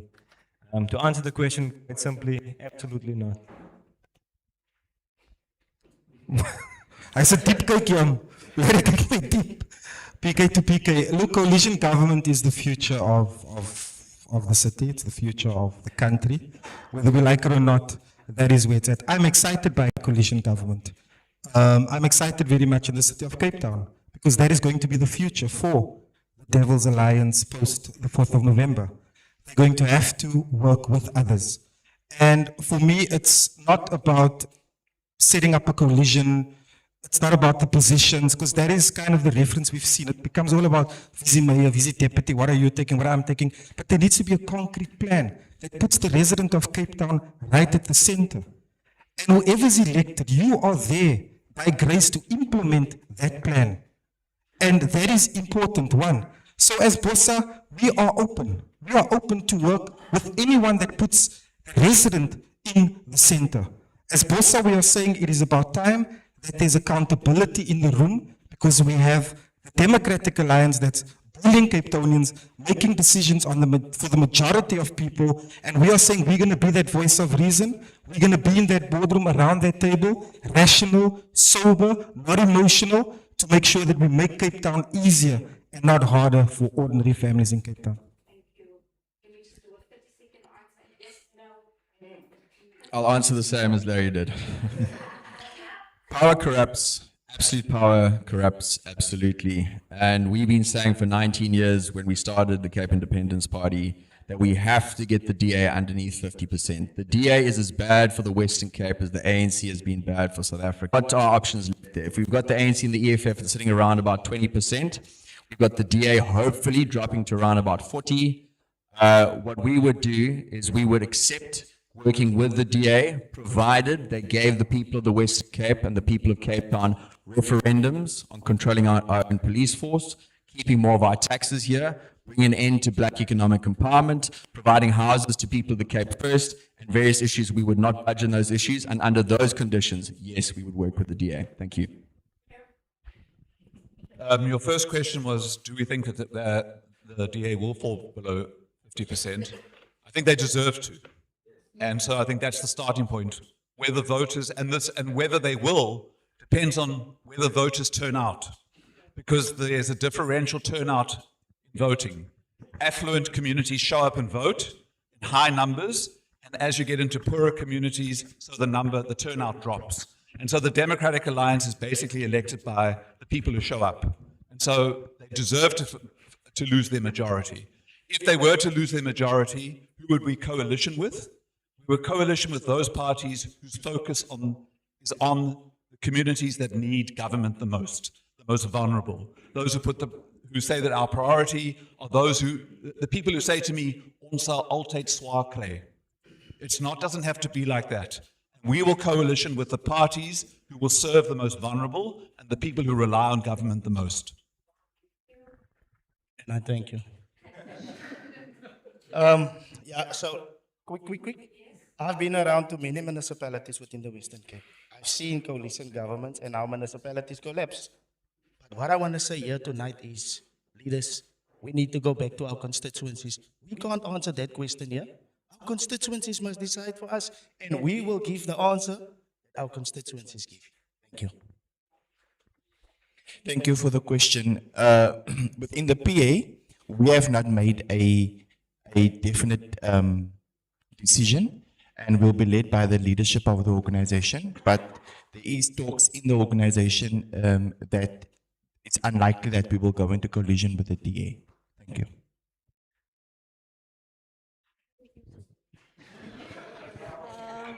Luister, ek het alle jare bedreig. En ek het net gesien wat hulle vir my gedoen het. Nie vir ons mense nie. Ek werk nou nog met my trappies wat aangekom sit, want daar is die trappies hè. Nee? En hulle is kwaad vir my. Ek weet nie vir hoekom nie. Maar die rede is onze mense is agter. En ek sê altyd, as onze mense wat ook saam met die DA werk, maar hulle doen niks vir ons gemeenskap het. En hulle kan baie gedoen het in die tyd wat hulle in die bewind gewees het. So, ek weet nie, die president moet maar sê wat hy gaan doen. Maar soos ek sê, ek sal nie meer sê. Thank you, Miss. The word coalition, good, orange t-shirt, orange socks. Is it a coincidence? Okay, quickly, we're just going to move. I think you. Oh, thank you. Is it on? Well, hi everyone. My name is Lindoku Shepatiwe. I have a question for Jack Miller. Understanding the history of the country, right? It's a fact of history that in 1652, unfortunately, people that you come as descendants of came and divided this country, killed our people here in this peak, in one of the first areas of our society. So that's one. The second quick one is, I think, general one to everyone. And it's on the project of the flats. I think it's a more meta-political one. Is the flats project a salvageable one? Again, understanding the history of how the township has been a colonial construction. And by design, by its very design, a violent one. Today, I mean, I come from Nyanga East, grew up in Lower Cross Road. I call myself a light on the flats. And we are all proud, but we never ask ourselves, what are we proud of? What's being proud of by coming from Manyenberg? What's proud of by coming from Khayelitsha and Sewage? So I think the question here, fundamental one, is it perhaps not time to just rethink the flat itself Is it not time maybe we say to our people, part of the reason why we are still here, we are still doing this thing, is because when you go and Toito, we know that we have a place to come back. And Shem, I know we love it because that's where you had your first kiss, you had your first love, whatever.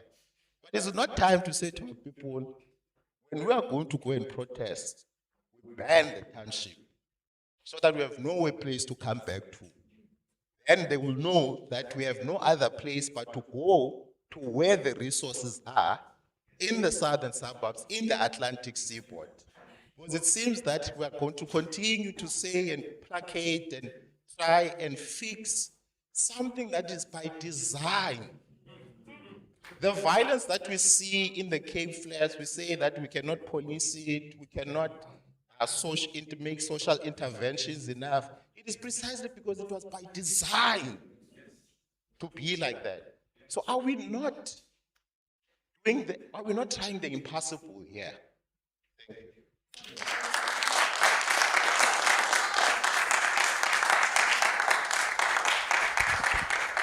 I think I'm moving to that party.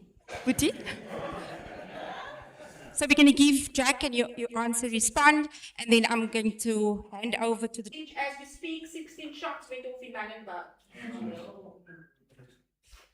Okay, thanks. Can I answer the question? Yes. Thank you very much. So yeah, that's a great question, and I think we've all been brainwashed to not understand history properly. We think history started in 1994, or 1948, when the apartheid government took over. Some of us. Testing 1, 2. Okay, yeah, we've been brainwashed by the current political system and the previous political system to think that history started in 1994 or 1948 when the apartheid government took over. Some of us know about the history of South Africa. A lot of people actually don't know this. That the Union of South Africa started in 1910 after the British Empire committed genocide against the Afrikaners and the Boers in the Boer War and murdered women and children to bring about the Union of South Africa, a colonial construct. So I agree with you, brother. We need to put an end to colonialism. We need to put an end to the Union of South Africa, which is actually imposed on us by the British Empire. Now, prior to 1910, let's go into the history. It's a very interesting history. We at CAPEXIT acknowledge the Khoi and the San as the First Nations. We acknowledge that the Khoi and the San didn't just inhabit the Cape or South Africa. The Khoi and the San go all the way up to the Horn of Africa by Ethiopia. Now let me tell you what happened. In the Bantu migrations from Central Africa down, you had the Khoi and the San getting wiped out. There are cemeteries up in Central Africa running down of Khoi and San, all the way down. You know where it came to an end? It came to an end at the Fish River. The Khoi and the San were wiped out by the Bantu tribes in the Bantu migrations. What happened here in the Cape was in 1652 when the Dutch arrived. They didn't have any women on the boat. So what happened is you had intermarrying between the Dutch and the French and the Khoi and the San, and then the slaves from Malaysia and Indonesia, which created the melting pot language of Afrikaans, which is the bedrock of the Cape today. It's the bedrock of the Cape identity. White people who think that they're white, they've got Khoi and San ancestors going back. Colored people who say that they know they're 100% Khoi San, you've got some Dutch heritage, you've got some French heritage there, with your blue eyes, etc. The Cape is an example of where we didn't go to the point of committing genocide like we've seen in other parts of South Africa. Even South Africa, Shaka Zulu in the Mfecane created Lesotho. He slaughtered the black tribes around the Zulu nations there. So the Tswanas had to flee up into the mountains, which created an independent country called Lesotho. You also have Swaziland, another independent country within South Africa. So, to answer your question, CAPEXIT stands for the true rainbow nation, which is Khoi, San, Brown, White, and even Fengu, who fought alongside the Afrikaners against the causes. So we have got Fengu people that have been living here for over 100 years that are part of the Cape culture. So we embrace all of these different tribes. It's not about skin color, it's about cultural identity, and that's what we stand for at CAPEXIT. Thank you very much. And so I'm going to ask, I know the Khoi San movement is here, and yeah. Afterwards, over coffee, you can have a chat with Mr. Muller. For some of the chiefs in the room, yeah. Hi, my name is Zachary Titus. Thank you for the opportunity. I just want to say thank you so much for Alan Pakis, a woman of our history and where she comes from, that you decided to take up the struggle that started in the 1400s. It's a very difficult struggle. It's a very hard and difficult path. I want to thank you for your effort and what your contribution is so far. So my first question to the panel is, I had rumors that not even the city of Cape Town, not even the Western Cape province government gives any funding, not a 5 rand, not a 2 rand, to this heritage site, heritage of the colored people, the Khoi and San. How is that fair? Is colored people not part of South Africa? Is the Khoi and San not part of the city of Cape Town? Is that correct? That not even a 5 rand, not even a 2 rand that you give to this place. That is incorrect. And then the second question I want to ask, I was yesterday here, I first found about this place. I was walking around here, there was development taking place. Not a single colored person working here. So how are you going to solve crime when you don't empower colored people economically? So I want to ask, is it correct, yes or no, that colored people are not allowed to work here or are not working here? Is that correct, yes or no? I don't want long stories, I just want yes or no. Because the discrimination that's been happening against colored people in the city of Cape Town is wrong and it must come to an end. Thank you. Okay, so we're gonna take another question. I think it was here quickly. Good evening, everyone. I want to speak to Mr. Miller from Cape Independence. Your opening shot was the definition of insanity to do something over again. You've been campaigning, I think, on this Cape Independence issue since 2009 or 2004. You can correct me. The people of South Africa have told you no. They don't care. They think your independence issue is a fallacy, it's a lunacy. So don't you think you should take a bit of your own advice? Because you come here speaking about issues, about historical issues, and the rest of the people here are dealing with real world issues. Gang violence, all of us live, some of us live in the suburbs, but I cannot separate myself from the township. I have family in Mitchell's Plain who don't care about your independence fallacy. So, when are you going to take your own advice since 2009 and say, well, the people are saying no, and start maybe campaigning on some other issue besides Cape independence? Because maybe you are speaking about other issues, but your headline issue is Cape independence, and we are saying, not me, but the people at the voter box at the electoral are saying no to you. So please tell us how you're going to take your own advice. Thank you. I think that's more of, I'm not sure if you want to respond, but I think it's more of a statement. This Honorable Adams order. I think, yeah, I just want to say, you didn't introduce yourself. Can I introduce you? And introduce you? This is Wesley Fester. He's a journalist, international journalist, film producer, and yeah. And he's from the Kasi. Okay, quickly. I'm going to get to you. I just want to. Auntie Avril is going to go now. I also have she's one of the patriarchs of the city. Her name is Lucinda Evans.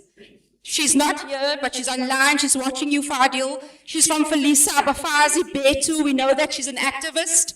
And one of the biggest things that she's campaigning for is the baby catcher. She wants to know, it's August month, Mayoral candidates, what is the plan around GBV and child protection in lieu of what is going on in the budget cuts with children, CYCC, and we know this is a provincial issue. And then also, why are there no will to stop GBV? What are they going to do in the first 100 days? You better ask all of them. That's what she said. And then I'm going to ask Auntie Avril from Manova Park. She also wants to ask a question. Good evening, everyone. Yeah, I had many questions, but as you heard, what's happening now in Menenberg is happening in Hanover Park as well. So I've worked in the community of Hanover Park for over 40 years. And then about 10 years ago, I've started an organization in Hanover Park after I've seen Woody Menses sickle and also after I lost my son. And just opposite our road, as you heard about the clipwears, there was shooting there, and we identified this piece of land, you know. But before that, I created my home for safe spaces for women, for families that was affected with gang violence. We started a movement called the Moms Move for Justice, Peace and Reconciliation. So we worked, the organization is standing now for 11 years. So we identified this piece of land and we inquired about this piece of land, and it wasn't earmarked for anything from the city of Cape Town. And then we applied, they sent us the application form. Everything went through and we got a 10-year lease. But because of the sub-council chairperson, and I want to ask all parties, what do you do in a case like this? The city hasn't given us a cent for this 11 years, getting to 11 years that I'm working with the organization. And the sub-council 11 has declined this application. We are still on the lane, we are still working on the lane, and it's through partners that we are still standing, this organization is still standing. One of our main partners is in this meeting as well. And through that, we created spaces, safe spaces like Pictures for Peace, where tires were built at schools for children, for Afrika klipgooiertjies. Ek het 'n bietjie Afrikaans, dat my Engels raak op man. Ek raak nervous. Julle kyk my so aan. Ja. So for these children, and it was especially, you know, designed for them. Also hydroponic gardens at schools through partners. And then we created safe spaces from my home and then opposite.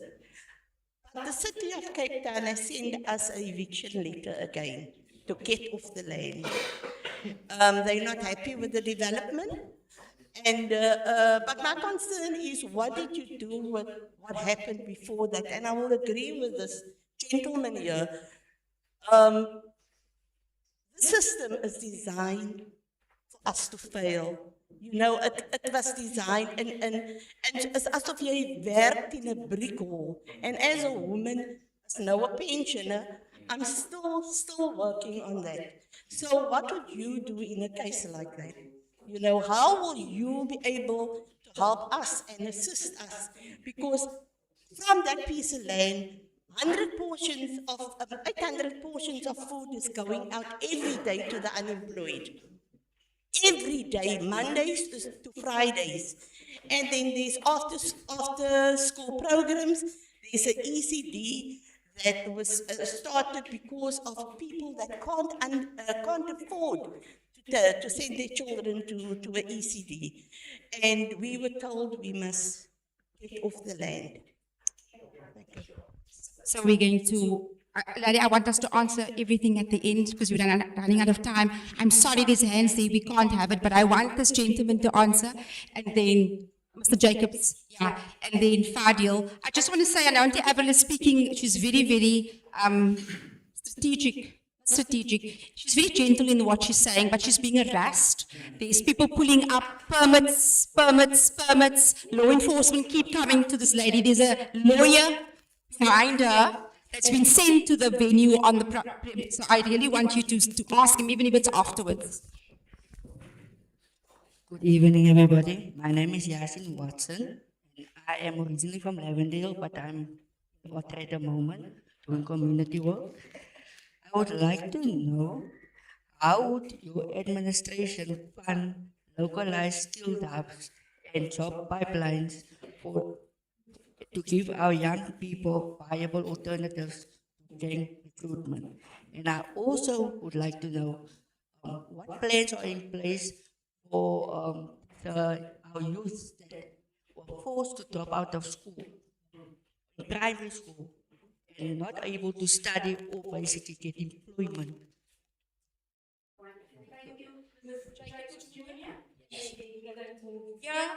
And then you can. Good evening, everyone. Thank you so much for the opportunity. My name is Joseph Jacobs, proud member of the One Nation, One Love Alliance. I've got a question, right? And I share your sentiment. Come a long way. I think we spoke about, we had this conversation at the last election. And it's really not a good taste that we have to come back and ask the same questions again, because it means that it wasn't even addressed in the past, so we have to come back and ask the same questions again. I do share the sentiment of Yasin Watson. We've worked together on peace building programs on the Cape Flats for quite some time now. I've got a question to the panel. How are we going to address the injustices of the past? I do understand some people might think that we do need a radical approach, which is sometimes necessary. I also do believe that we need to go back and think in terms of how our freedom came about. It was negotiated, right? There was things that were put in place so that we can get to where we are now. Not much has changed. Of course, we can go to the same beaches as, as the white. It doesn't mean that we are entirely free. We are still subjected to apartheid spatial planning communities. That still has not changed. There's one road that divides Manenberg and Guguletu. There's one road that divides Khayelitsha and Mitchell's Plain. There's systematic issues and problems that we are still dealing with that government has failed to address locally, provincially, and nationally. So my question is to the incoming mayors or those that potentially sit here, looking to take up that job. How are we going to address the injustices of the past so that we can have a country, a community free from violence, free from fear of violence, so that our young people can truly, reach their full potential? There's so much that we can produce, but we've got so little resources. So I'm asking again on behalf of the young people of Cape Town, what is the plan of action issues? Guguletu also has the same issues. So many people are just focused on addressing the colored issue, which is important. I'm one of them that will continue to advocate for the colored struggle to be addressed. But again, what are we then saying to the young people of Philippi? What are we saying to the young people of Nyanga? What are we saying to the young people of Guguletu? Are we selective in what our future generations should look like? Or are we saying, let's work towards an integrated, a true rainbow nation, something that truly works for all? And then, quick question. What is your plans with local economic development for Cape Town? Ons ken hoe lyk town center. We know the situation of Belleville. Hoe se mense tree daar en hoe hulle gearrest word met permits en red tape. So wat is julle planne om daai te address? Local economic development plan for Cape Town and young people in particular. Thank you so much. You literally have 30 seconds, ma'am. Good evening, everyone. My name is Carl Chantal Ravel. I'm part of the Centre and why it's standing here. And the fact that we had my question to you is, although the history is so well known, the previous regime did nothing about it, just swept it under the floor. This regime is keeping us on the line with a bill and an act. How do you recognize people that you know are the true soil or the true people of the land? So there's a bill now, currently waiting to be signed into an act, but it's written in such a way that it kicks our people out again, asking us to prove who we are, yet knowing the history. So I want to know what is going to be done about this recognition that's been kicked back and forth by politicians for the past 30 years. Thank you. Okay, we're going to give over to Mr. Adams. Turn to your neighbor quickly and say to your neighbor, ek gaan nou lekker eet. Thank you very much, Tammy. I've been waiting so long for this, I actually forgot what I wanted to ask, but I'll start off with a comment, and I want to thank all of you for adopting, essentially, the NCC manifesto for the 2021 LGE. Thank you very much. At the time, we were criticized as being racist, but now we can admit it was visionary. So, I've just got a very, very quick question here.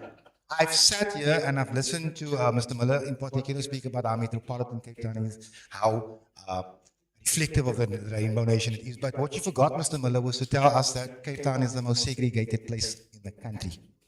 Whites live in white areas, coloreds in colored areas, blacks in townships. That's Cape Town. And that's the part you don't talk about. And you say you want to secede from the country for the benefit of Cape Townians. Brilliant. But all I hear you tell us is about RDP housing. As Aboriginals, we are worth more than RDP housing. You haven't mentioned the expropriation of the land, handing the land back to the true owners of the land. Families like mine from Constantia and Deep River. And you won't, because that's not your play. Now, we understand what's at play. My question to you is, if we're to talk about secession, what is in it for the people of color? The people from Langa, from Mitchell's Plain? Because secession, as I read it in the CAPEXIT manifesto, is being done to preserve white privilege, something we can never support. Thank you. Well done, Mr. Adams. So I'm going to ask. 1 minute. Is there? Yes. So what I'm going to ask is that I know, Larry, you want to ask or answer a specific question. I'm going to ask you to really, to be short, and then I'm going to ask that you use wisdom, that you don't have to answer every question that was asked, a specific question that is very close to your heart, and then I'm going to ask that we have an engagement afterwards if they don't ask, just in terms of time and wisdom. Thank you. With regards to the inequality issue, I think nationally people know that we've taken the Minister of Labour and Employment as well as the Democratic Alliance, who has opposed us. We actually won the first part of the case, which deals with the Employment Equity Act, which says that 80% of people, if you look at the regulations, of jobs goes to black people. And then when we come to the Cape, the demographics are very different in the Cape. How does that work here in the Cape? And that, because of the national legislation, it actually is, it shows you, how people in the Cape are affected by the fact that they don't get opportunities. So we have to change the law if we want to change how people live. And those are the things we're championing. In the beginning, we said that, let us show you what we've been doing, and then you'll know what we're going to do when we have the power. What we want to do with power is change policies as it relates to the demographics of the Cape, so that Cape Town can be reflected in the employment sector as they are in the Cape Flats and the rest of Cape Town. I also want to say to the lady that mentioned there that we can engage, we will engage with the minister. As I've mentioned to you, these are things that we're really dealing with to make sure that people are given access to land. There's a new bill also coming out, which is called the Equitable Access to Land, which is actually going to blow the DA, but we are serious about giving people land and making sure that our people, especially in the Cape, are prioritized and that they have true representation and access to jobs and housing and things like that. Thank you. Sure. Firstly, I think my brother from the PAC, your question on is it realistic or doable to change the Cape Flats? Absolutely. There's hope for the Cape Flats. It is unrealistic to tell the Cape Flats to accept the way their life is now, and it's going to get harder. That is madness. So there is hope, and it's for us to ensure that every single day in our various domains of society, we are pushing so that we can redesign, re-engineer, and redream a better Cape Flats for everyone. So please don't lose hope. We've got to do this for the Cape Flats. Quick one, I'm not too sure about the institution here. Apparently you said not getting funded by government. I don't know how true or not true that is. It is very sad if it's not happening. But please, if you can share your account details with us, and I make a commitment on behalf of myself and Bosa to contribute to the great work you're doing here. Auntie Avril, please, we are going to form a human chain, all of us, these parties. There's no way the city is going to evict you and the great work you're doing. I commit, Bosa, I commit myself to be there on that day. Please let us know the day, the time, And I speak on behalf of all of my colleagues that we will be there, irrespective of political affiliation, to make sure that the Devil Alliance doesn't get away. They are absolutely crazy in their heads. Nothing about us without us. And I think that is what women specifically feel, that various decisions with regards to GBVF, etc., is being made. But when we find that these decisions are being made without the women themselves, and I think over past the decade, my experience in government, both locally, nationally, intergovernmental relations needs to be strengthened. Because our people on the ground don't understand what is local government, what is provincie, what is national. They just see government. So it is us to ensure that once we are elected and in the system, that we strengthen the intergovernmental relations with regards to GBVF. Right now, BOSA has pushed for the National Sex Register offense. It's currently sitting in Parliament, garnered over 20,000 signatures. We said as BOSA, we want the names of that over 30,000 monsters to be made available. They must be shamed and they must be known to the public. There has been a huge fight we've been doing in Parliament, and we've gotten it through now to where the parties are going to vote. So please, caucus, lobby your parties here to support that bill. We need to know who these monsters are, who these people are driving our kids to school, probably teaching or having sports with them. We need to know who they are, and we need to name and shame them. Lastly, when I'm elected as mayor, I will prioritize this issue by making a political appointment right in my office.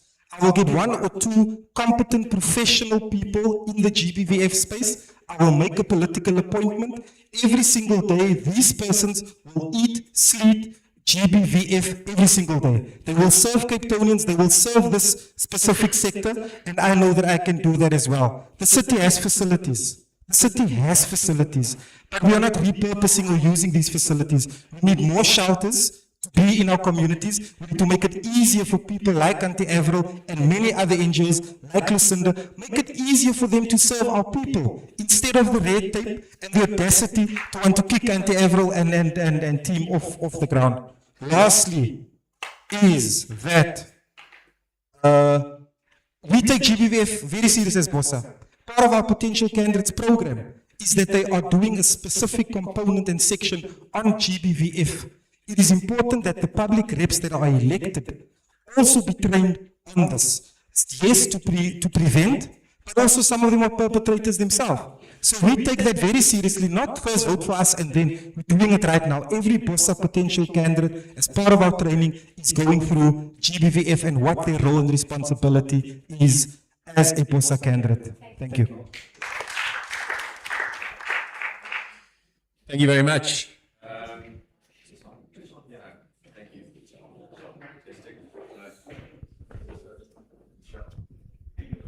Thanks.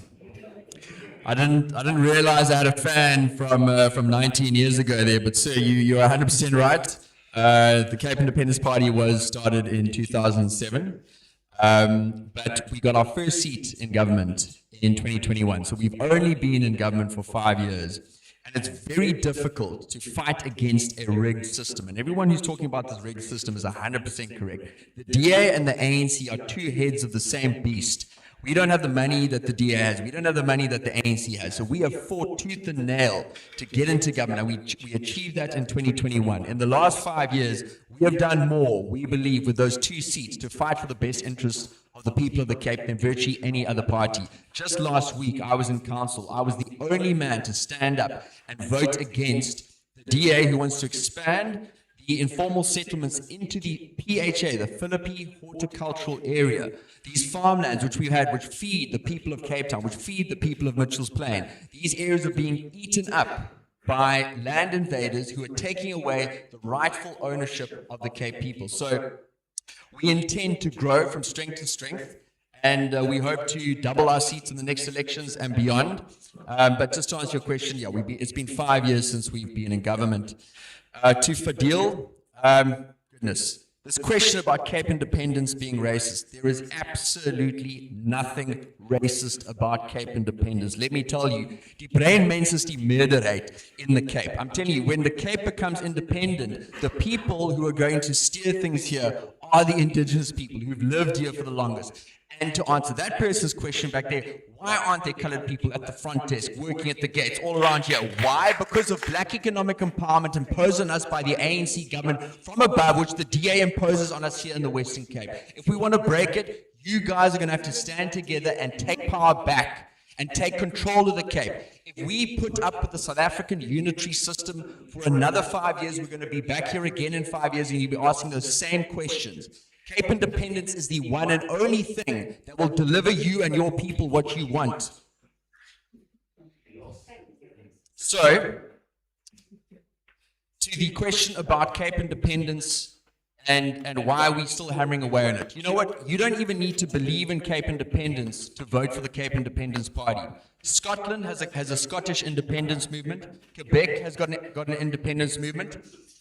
Government and politics is about negotiating power. If we get just 5% of the vote, we will put a gun on the table that says, listen here, we've got an ace card up our sleeve. We've got an ace card up our sleeve. If you don't give more colored people jobs in the Western Cape, then we will make the Cape independent. If you don't keep more of our taxes here in the Western Cape, then we will make the Cape independent. So we can remain part of South Africa, but you've got to negotiate from a position of power. Cape independence is the one negotiating card that we have. Otherwise, we're all going to go to the ANC and the DA and say, oh, please will you change this? Please can you do that? Please will you tinker at the edges? You've got to go in there with force, authority, and say, listen, once is hurtful, and we're going to make the Cape independent unless you do something about it and change these ridiculous policies. Thank you very much. Thank you. I'm not sure, did you say white taxes? Because I don't really know. Did I mishear you? But there's no such thing as white taxes. Jeez. All right, let's talk about some of the question. The funding of the centre, I'm not shocked that it's not being funded. I'm not shocked at all. The Western Cape provincial government doesn't recognise that there are any traditional leaders living in the Western Cape. But it very conveniently finds traditional or First Nations when it needs public participation, public comment, ribbon cutting. It can find people. But it doesn't establish a traditional leaders council and says that there are no traditional leaders in the Western Cape. So I'm not surprised that this is not funded, but it should be funded, and it must be funded. On the question around the land in Hanover Park, let's start by just saying where Good Party starts. Public land for public good, not public land for public developers or to be sold off like we've been seeing the sales of land at the moment. So, ma'am, the answer to your question is that you should not be evicted from that land. The government should be partnering with you because you're providing a service that government should be providing itself. Government has a social development role to play in terms of the Constitution, but it is unable to do so everywhere. And so it relies on charitable people to do the work that it should be doing. And where people are doing good work, government should be partnering with those people and not undermining them and pulling the rug from under them and removing the land that they need, that the city has no plan for. So, social development, food security. In the Constitution, everyone is guaranteed the right to food. But in South Africa, government just leaves it for the good-hearted people in Hanover Park who are cooking food 800 meals a day, looking after children after school. It has become outsourced to charities without any support from government, and that has to change. So as a city of Cape Town, we can partner with you. We can give you that land, not on a 10-year lease. We can give it to you permanently. And you can build your centre, and you can be supported by a government that really cares and that understands its constitutional duty. It is a constitutional duty to support the work that you're doing, and it must be done. The injustices of the past, I think the comment was, not much has changed. I would say nothing has changed. There is still a hierarchy. You spoke about the spatial planning of the spatial apartheid planning hasn't changed, but nothing has changed. Spatially, nothing has changed. Economically, the hierarchy still exists. And so, spatially and economically, we haven't changed enough. It's going to take fearlessness. It's going to take courage. It's going to take vision, but it is achievable. I really do believe it's achievable if you have the right leadership, and the right leadership has to acknowledge that the injustices of the past have not been addressed. And the current mayor of Cape Town says that spatial apartheid is a myth. So we have a mayor who doesn't acknowledge the injustices of the past and that they persist today. So the starting point is to acknowledge that the injustices of the past persist today in Cape Town, and they are perpetuated by this government. They are perpetuated. They're not just managed, they're perpetuated. And once you acknowledge that, you can develop the plans to integrate communities and to invest in those communities where there's been underinvestment. There were so many questions, I would love to answer them all, but I know we're running out of time. Afterwards. Okay, this one, for this month, let me first rise and say, you know what? A nation can rise no higher than its woman. When you teach a man, you teach an individual. When you teach a woman, you teach a nation. Usakuva. Right. Now let me go back to the question that Joseph asked with regards to local economic development and how does it work within our communities. Now I said it before, remember this used to be a university. So back in the days, we had the red door centers. And the red door centers were situated in all the areas across the Cape Flats, right? Now with the red door center, you could go in there, you could start your business, they will hold your profile, make sure that you comply with SARS, make sure that everything is in order, your business account. When you come out of there, you will be a business owner, right? With a business. I've seen many businesses rise back in the days, just before the administration was changed. Those people had to go and sell their stuff because there was not work for them anymore. What we will do is, we will make sure that we reopen all the red door centers, and then we will bring back local economic development officers. There used to be local economic development officers that was trained to help our people, to make sure that our traders get the permits that they deserve, to make sure that our local businesses get the funding that they deserve. Because when you support SMEs, it creates direct jobs within our communities. I thank you. Thank you. Thank you very much for the opportunity. So, a colleague of the PAC who just and spoke about the political situation. I want to say to him that I recognize what he is saying. And so in that particular aspect, we need to reimagine an integrated Cape Town. We need to reimagine the Cape Flats and take away the current stigma that we have attached to the people of Cape Town. And so that particular exercise will take quite some time, and it needs intentional policy reposition for that to happen. I want to say to my auntie at the back there with that issue about your land, I've spoken to our attorney right now on WhatsApp as you spoke, and I want to commit to you that by tomorrow morning, he will make contact with you to ensure that you are protected. Ons bysa nie, ons gaan nie terugstaan vir die stad Kaapstad in hulle bullying tactics nie. But it's also under PA administration that we want to say that public land will be used for the people. And so we will give land to ECDs and organizations that work with gender-based violence victims. Now, it's not only women that suffers under gender-based violence, it's also men. And we also need to recognize that, and we need to be frank about it. Men sometimes don't know of speaking out, and I understand it is an ego thing. But under the PA, we will make sure that institutions and organizations like yourself is supported not only by giving you land, but this GIA funding that you always hear of, that is something we're going to scrap, because if you don't meet a particular criteria, you can't apply for GIA funding. But under PA administration, we will make sure you have land, you have the money to do what you need to do on that piece of land. I want to conclude by saying that the City of Cape Town's youth policy is not focused on young people. It is focused on high school learners. It's not focused on the out-of-school young people and the unemployed young persons. So under a PA administration, the youth policy will have to be relooked. In fact, policy position within local government must be relooked, because you cannot only focus on employment opportunities for young people and you forget about their parents.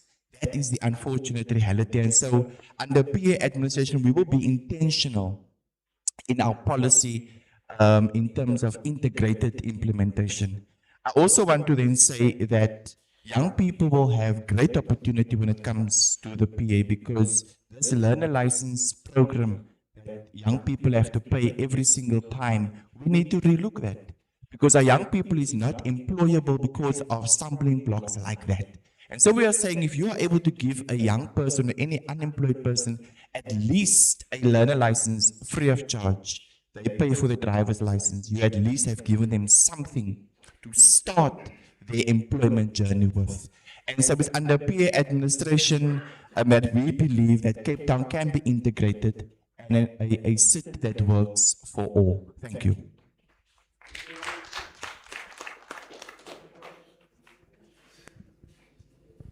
Ek wil net saam met die antie praat, wat gesê het daar van die reep. Ek wil ook net sê dat ek was geregistreer en die government moes vir ons 'n reep gebou het in Lavendale and they never came to help, you know, and then they built it here in East River, there they built new two reeps, but the people don't get assistance. And for me, I decided now, that is how I want to support my people, you know, the people in our communities. It doesn't matter what color, where they come from, or they're rich or they're poor. It gets to all of our people. And I just want to say I'm here to listen and to learn about what our community needs are. Thank you for everybody. Thank you, everybody. We have come to an end now, but before we end, ek gaan nou die omstieve geld, die tiendes vat. I just want to say thank you to everybody. I think it went well. Normally these things, we had 1-2 years ago where we had to get a police van to come fetch. Serious, we had to come fetch one of the councillors to take them home because the one didn't agree with the other one, and then yeah, it became almost a violent thing. So I thank you all for being a part of this and for making this a great thing, you know. Anti-Everal thing has been coming on for a long time. It has been coming on for a couple of years. We've mobilized. And I want to mention the name, and we mustn't say the city of Cape Town. We must say Antonio van Rede is the problem. No? It has been going on like that for years. There's pictures where I posted where he stands with his hand and he shows it at the... Now, I take these women as my mothers because I am a gender-based violence activist and I fight for people. So when you take that auntie, you take me on. And I want to encourage you, please come with your lawyers. If it's your gene, you can contact me. I will give you all the details. I have it. You know, the time has come for us to take our place back and our rightful ownership, right? We are agreeing with everything. A couple of years back, Carl, you know, 2 years ago, the guy was removed from the pancake, the guy in Muizenberg. He almost lost his livelihood, his family. And all they said was, he mustn't stand there because he doesn't have a permit, but he's applied for a permit for 3 years. So you want to make this, and Jordan said this, I'm going to say this live, he was on my show and he said, before he became mayor, he was Jordan Lewis, he said, you want to make this a place for everybody to make business conveniently. It's not easy, or people are being removed from Gatesville, they are being removed from town center because they don't have permits. I see it every day, I get the messages, I am the owner of Cape Fleet Stories, people speak to me. So we need to address this, and for those people that are saying, but where's the DA, we have invited him, I hear the things on Facebook. You know what, if they can't come to the party, they mustn't lead us, and we must be very firm about that. We want leaders with integrity, and we don't want leaders to give us money and tell us to keep our mouths. We want them to come and listen to the people, because it's the people's voice that matter. And so as I end off, and I'm going to get flagged for this tomorrow, I want to just mention something. There's a white man that I love very dearly. And he's a white man that works on the Cape Flats. If you drive through a Nova Park, you will see his name there, his organization's name, Otando. He's rebuilding the Cape Flats. His name is James. James, just stand quickly. That is a man. I drove through a Nova Park and I saw our schools are being made better. They are coloring the schools, they're building sports fields without government money. So if you guys can support him this coming Thursday at Goal 50, you can ask him afterwards, please support him, anti-Everal supporter. The fight doesn't stop here, the fight continues, and we are the soldiers. So we're gonna go to the back and we're gonna eat, and you guys, there's no VIP sections, you guys can interact with the mayoral candidates. I know you guys want to talk to Jack, and Jack want to talk to you guys. So do build the relationship, Jack, it's a good time, but also what is very important for us is to be respectful. Because we honor that fighters as people fight on Facebook and TikTok, we are better than that, we're civil people. Guys, be blessed and stay tuned for the next one. It will be in October. Thanks. Sorry, just give me a minute. Can I just get a minute? And it's many thanks gedoen. Mark come and do the thanks officially. I just also want to, I just want to publicly thank, let me get the pronunciation right. I want to thank the Frederick Norman Foundation for Freedom for believing in this vision that we have. They're assisting us to launch all of these public debates.